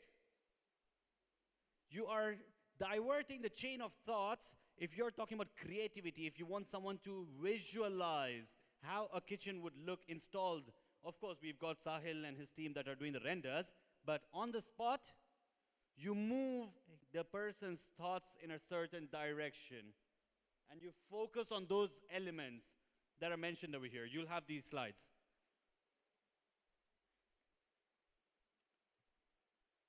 Look up neuro-linguistic programming, NLP. Make note of this. It's not mentioned over here. How you would frame certain sentences, and don't overuse it because it's criminal. It can be used very constructively to get desired results out of children, or it can be used otherwise as well. People create, in real estate industry, for example, people would, so the question was, Mickey asked, what are those otherwises? In real estate industry, especially when you're doing off-plan sales, you're charging for a property that will be delivered at a certain time, and you have to make staged payments. These properties, when you want to get certain responses, we are genuine. We said in our keywords that we have got integrity. We respect. We are genuine. We are concerned. We are established. We do not sell. We want to be solution providers. Correct? So we do not do the following. We do not pressure sale a particular property so that in future we have a cancellation, because then we've lost this client and his family and his children and everybody who will be staying in that property. That is the otherwise that I was referring to. So we use it very objectively. Your gestures, your hand movements, your eyes, the fragrance. What thought does it? What thought? We've done an exercise yesterday where we've looked at the fragrances. What does CASAMIA remind you of?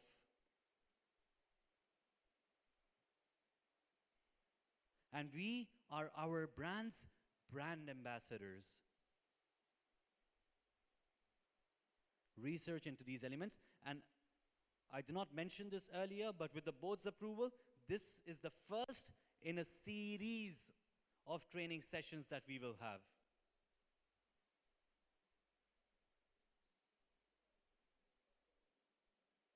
Again, back to the customers, internal and external customers. 4 quadrants. We divide them into 4 quadrants. There are the relators. There are the socializers. What is that? There are the thinkers, and there are the directors. When you're speaking to a thinker, you're speaking to them about numbers. You're speaking to them technicals. An engineer's brain is trained to thinking in a certain way. And by the way, all of us have got all of these 4 qualities. These attributes are with all of us. But for me, a certain attribute would be a dominant attribute, and it's definitely not this one. And I could have a very small line going over here with a very passive attribute of that of a director. Kader, for example, he's just stepped upstairs. He's a socializer. He loves to go out. He loves his dinners. He loves to meet people. And this will be your homework to research. You know, you can score yourselves. You can look it up, score yourselves. I'm not licensed to use their scorecards. I'm not licensed, so I cannot use them.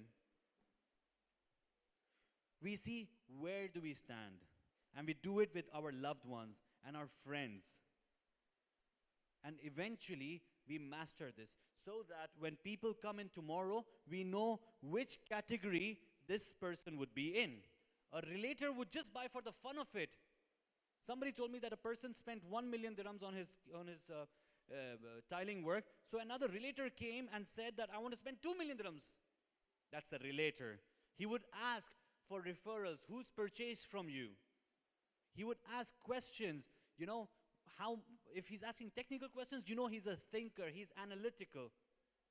But how many commercial questions is he asking? How many technical questions is he asking? How well is he commanding? Is he a director? He likes to stay in control. He's the driver. And this is applicable for internal and external customers. And be mindful, and again as a disclaimer, this can change depending on external attributes. Yes, the situations are external attributes, very well recognized, very, very well recognized. These attributes may change because of weather, environment, right? Analyze which quadrant is the dominant one, and if we are able to capitalize on it respectfully with integrity. Very important. That is why we've got this brand over here. 5,400 clients means 5,400 projects. Am I right? 5,400 projects, right? One client, minimum one project. Very big number.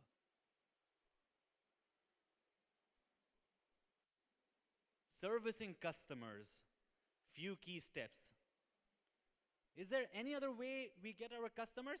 Either we get calls, inquiries, and calls is your online digital presence as well. We classify that as calls. We've got walk-ins, and we go to customers as well. Is there any other way we get customers? Referrals? Yeah, okay, referrals, good. We should add that. From the brand partners, that will classify under referrals, right? So if Jesse is giving us a customer, that is a referral. Social media, we're calling it as calls. Call can be in a digital format, it can be in a voice format. I beg your pardon? Okay, we have first thoughts, right? The next session that we will probably have more ideas because you would have studied and thought over it, right? How do we service them?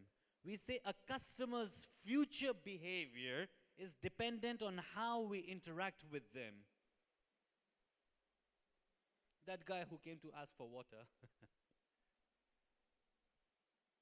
he made a realization to that guy's misery that it can be further amplified if this house catches fire. He does not even have the money to pay insurance. What big asset is at stake? We approach them with a smile. When we are getting a call, we smile. Adiba smiles when she responds to Instagram queries and WhatsApp queries and whatnot, those chatbots. And because her heart is of CASAMIA, she sends an orange heart. Is everyone aware of it? No, we should communicate. We should communicate. We have our corporate colors. We have a brand identity. We have a corporate identity. We send out a heart to our customers on chats and WhatsApps and Facebook and all those social forums with a heart. This is our family, and our heart is at this place, and we invite you to join our family. We smile on the phone because people can listen. Your tonality, your mood, your attitude will change when you're smiling on the phone.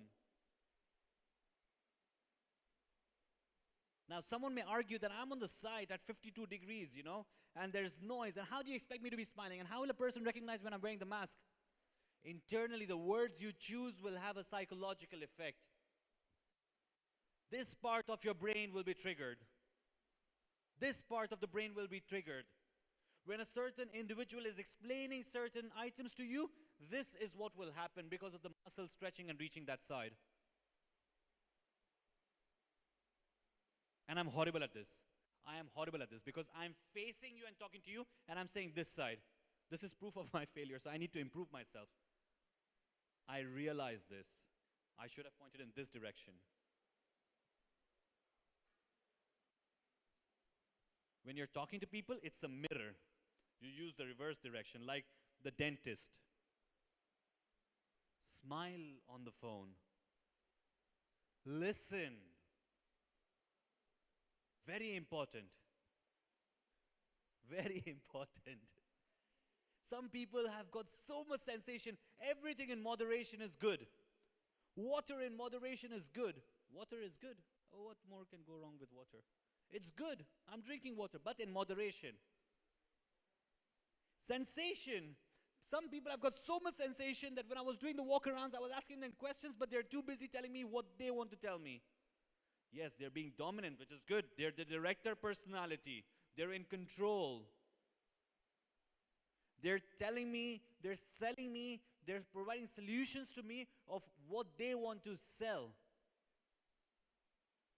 But the underlying rule, in order to be a good speaker, be a good listener first. We are not salespeople, we are solution providers. Whether it is to our accounts team, whether it is to our reception team, whether it is to our housekeeping team, we are solution providers. We do not sell. Our titles are just aligned with the market. Industry practices. Please listen. Stage 3, give good feelings. I was walking around the showroom with a certain individual, telling that person, I'm thirsty. No problem, we'll get you water. Okay, fine, no problem. I'm going to get my water at some point. Let's go. It's 51 degrees outside. You don't have valet parking. I was acting a bit pricey. No problem, we'll take care of you. No problem, come. Allow me to sit for some time. I'm thirsty. I spent about 35 minutes with that person, said thank you and goodbye, and no water. And that person knows who I'm talking to. And that person did not collect feedback. Let us collect feedback. Let us smile. There is one person who got a call, a long call. They asked for permission. Respect. We respect our family members. They asked to be excused. I said, I'm in a hurry. No problem. I'll give you my business card. Sorry. I could note from the body language and the physiology, the facial features, the agony that she's having in letting me go.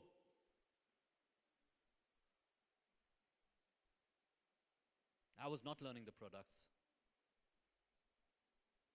I was learning the attitudes of the individuals of the family to support this. This is not from any textbook. These are findings from here. And this is an amazing team, and I have established how much I feel for this team. Every single individual. Listen. Give good feelings. Let people touch. One person has taught me to touch, and I was touching, and she's like, no, touch it like this. You don't have to touch it like this. Touch it. Feel it. We are an experience center. We are a boutique. That person touches a little plant over there, which will go unrecognized. And I found out that we're selling those plants. Lifa? I remember one name. I touched that plant because that lady touched the plant and showed me an element in the showroom. Give good feelings. However hot it is, however stressed I am, that natural feel of that plant over there with the mood that has been created by the designers over there, with the fragrances of the air freshener over there, gives me a better mood. Give those good feelings. Give those good feelings to our internal customers, our suppliers, our stakeholders, our colleagues, our families. Give good feelings throughout. And we always get back the same. Because then we become their customers and they become our customers. We're all internal customers.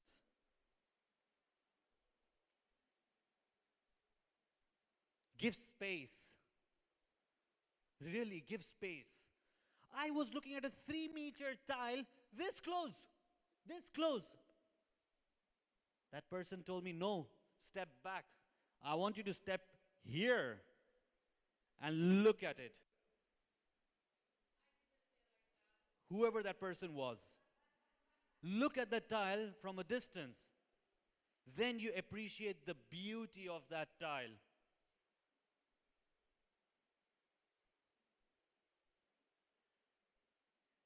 Give space. When I'm telling people, all right, I will get back to you, don't push me.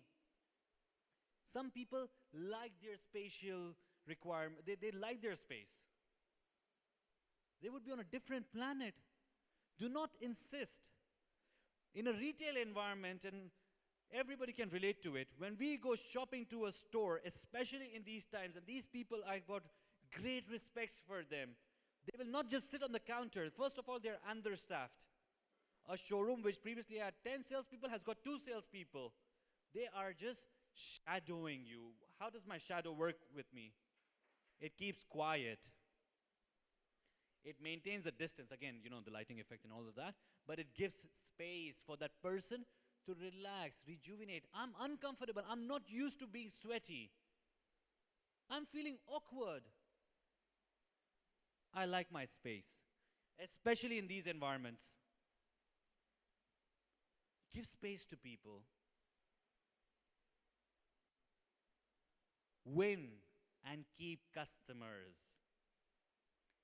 Selling at every single stage. From the minute a person looks at CASAMIA, because there was a designer sitting over there who had designed the facade and had put up the flag of CASAMIA over there, the signboard of our house. Before any of us knew that this would exist over here like this.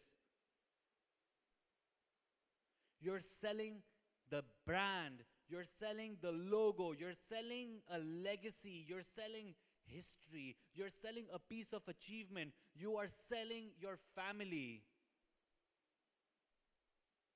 And for commercial reasons, we have established what a sale is. We then sell ourselves, our attributes, how we can be solution providers. Is there anything else that anyone wants to add over here? Because these are the only things I've picked up in the 30, 35, 40 hours that I've walked around the showroom with different individuals. And from all departments, this is related to all environments. I mean, I get into a particular department and I'm looked at as if I'm a criminal. I'm an outsider to begin with. Respect. I was here for just maybe 2 or 3 days and I heard someone else quarreling with someone else. Respect me. You don't know how much I would have respect for that person sitting who I'm there to visit. I hear people shouting from top to bottom, calling each other. We have grown from that. We are no longer in the studio office. We have got those intercoms. What do you call them, IT? What do you call those intercoms? We have got walkie-talkies. Respect people's space. They like peace and quiet. We want to give them good feelings, good environment. I've learned another thing over here walking with someone. We are touching people's senses. You know, we are touching people's feelings. I will share this across, and please feel free to add whatever you want to add. Now, how do you get calls? You do the same things. Whether it is a call from Kader or anybody else in the office or anybody else outside the office, let's make it a habit. We will become khasiru, khosari. We'll form habits. 1 or 2 times we will struggle. Eventually, smiling will become our habit. Our habit will become our nature. This will become our personality. And then we will have that sensation. He shouts at people and he's smiling. He doesn't shout like to ridicule them, but out of exasperation. Because he's sitting in that closed office over there. And it's a very hot office because I sit in the office next to him. I've got no idea how to to work the ACs. Because I haven't evolved. I'm used to those manual thermostats. I'm left behind. It's hurting me. I'm sitting over there sweating. How do we treat customers who walk in? This is how we treat them. And let it even be the Tim Hortons delivery guy. He is also our mouthpiece. Someone told me that this showroom is not a showroom. It's a museum. It's an art gallery.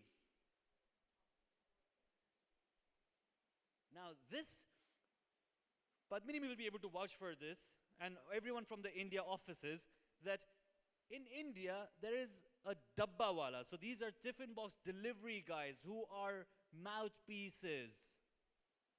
If the police wants any information, they get it from these mouthpieces. Because they've got ears as well and they listen to things. And when they want to get a certain message crossover, before this whole digital thing went acceptable all over the world, the messages were sent out through them because they used to deliver these tiffin boxes. Our Zomato guy is our Tim Hortons guys. Our, I don't know where all we order from, Chinatown. They're all our delivery boy. They're all our mouthpieces. They will take our messages out. Beg your pardon? Delhi Darbar. Yeah, fine. The list can go on.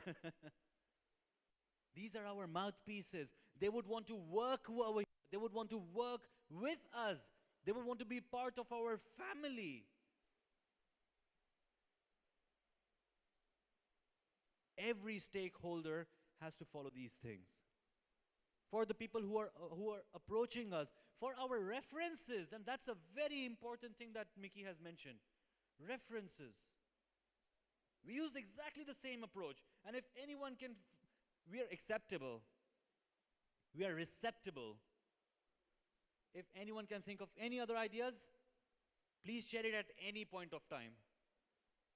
And we will update this document and float it out to everybody.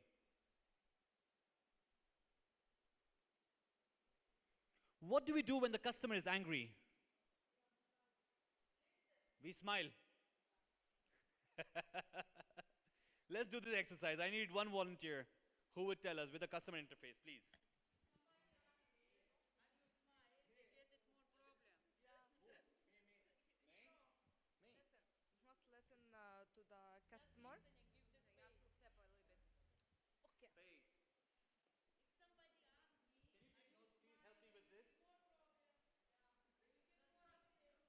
Yeah. We listen with integrity. You're right.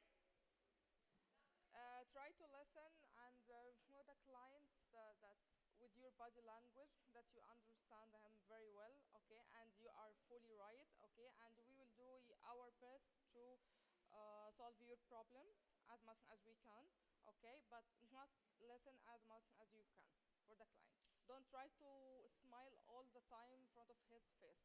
Sometimes the client is very angry, very upset, okay, so he will never accept this one. He will feel that maybe you are exactly, you are not serious. Serious. Yes. Hello?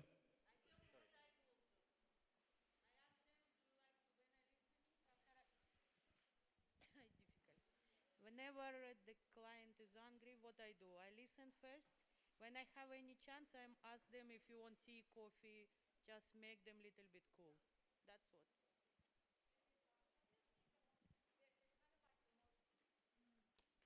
There's still kind of like a, let's say, the most important parts, and then there's a little bit more less important, not as less, but more like that you can just adjust.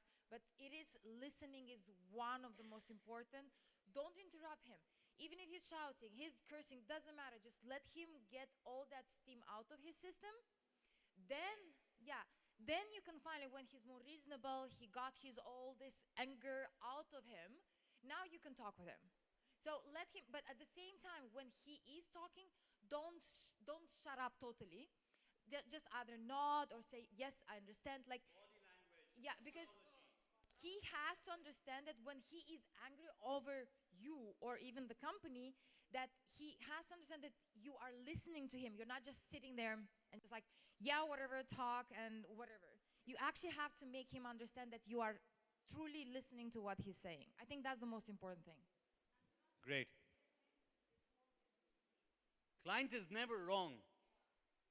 Internal or external client is never wrong. People are standing over here all day. They're in some sort of pain. Let's come to their level and analyze.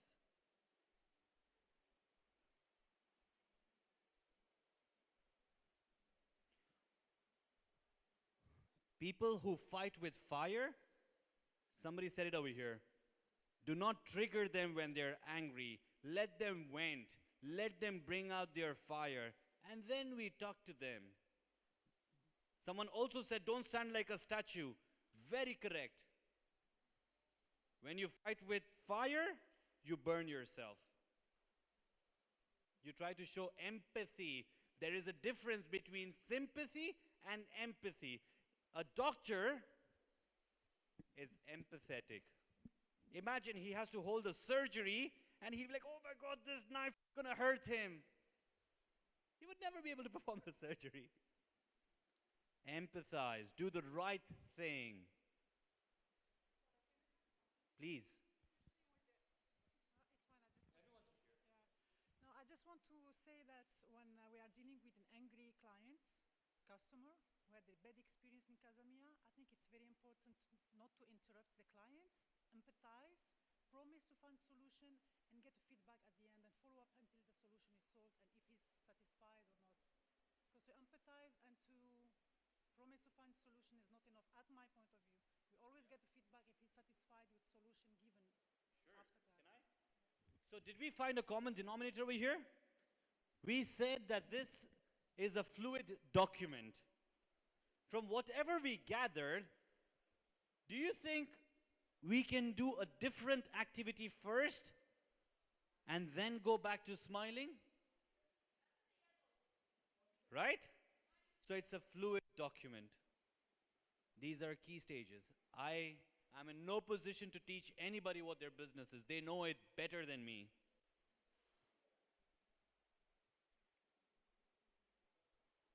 What happens? Yeah, so we've just reversed it, but overall, we've done the same thing. We've just reversed the stage. I went to the wrong slide, my apologies. Empathize, keep cool, stay calm. When there's a fire, Sayyida, when there's a fire, what's the first thing that comes to in your operation manual, in your SOP? Keep calm. Keep calm and follow the signs. When there's a flood, what do? Keep calm and follow the signs. Keep calm and stay cool. What to do with a customer who gets defensive? Smile. No. We're still saying the same thing. So you get the idea. We've got few keywords. In order of priority, somebody said priority over here. In order of priority, we deal with those situations. We don't run away. We empathize with our clients. What to do when the client has got a special request, a customer, our internal customer. Every individual is special. My eyes are worth a couple of $100,000. I'm very precious. Absolutely. Overall, in all situations, What happens when the customer cannot make up their mind? Give them space, step back.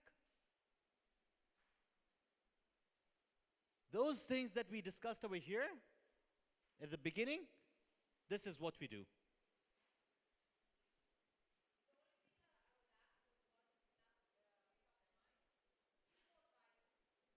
Guide them, give them solutions. We're solution providers. We're family. What to do when the customer complains? Okay, let's go to the side and talk about it. Wait, I don't want everyone else to listen. No. A customer would complain because he is thinking about us. And I will not say me or you, us, our family, our house, everyone collectively. They're the best form of feedback that we would get. They're the best platform for our own self-development. We remain focused. There is a small percentage of customer, you bring them the moon and the stars, they may not necessarily be satisfied. We treat them in the same way. Maybe they change their perception. Khasiro, this is what he did. Sorry. Kosari. Koshari, the rice.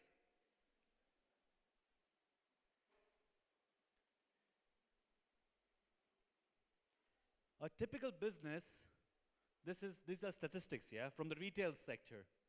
I don't know how relevant is it to this industry, but we treat our showroom as a retail sector. This is one of the key highlights from the workshop that we had yesterday as well. Right? Each client is precious. Each client, each customer is our mouthpiece. Each internal customer is our mouthpiece. Imagine if I'm not happy as an internal customer, I go and whinge about it to my wife. My wife goes and whinges about it to her friends. And my children would go and whinge about it to their friends, and they go to their parents. This is a brand sabotage.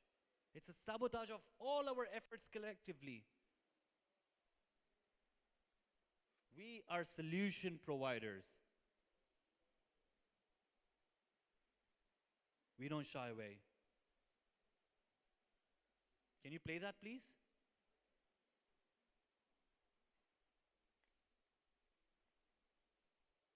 No, it doesn't. What happens when customers are happy?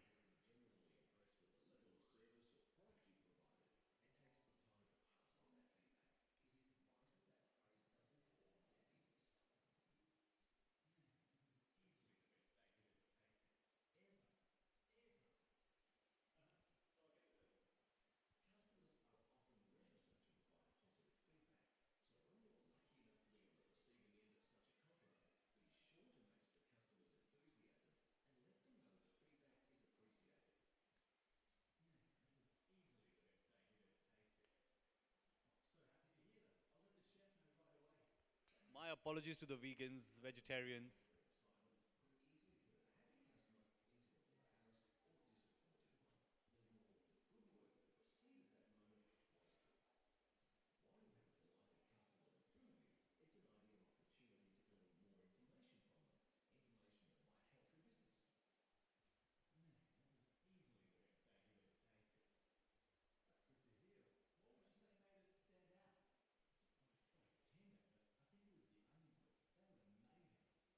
Elements.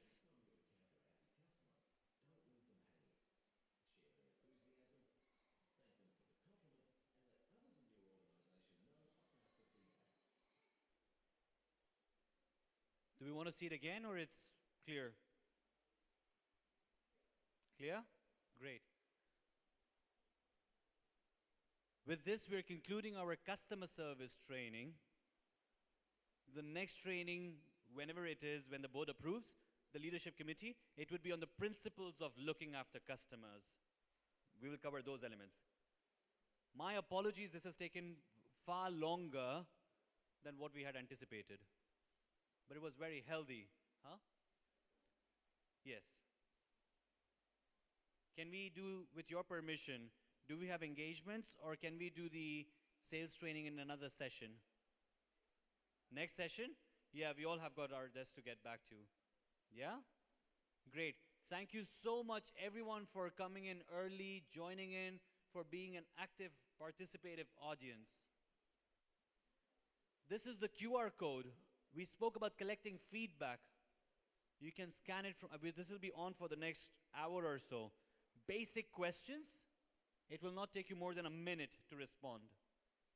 Can I please request everyone to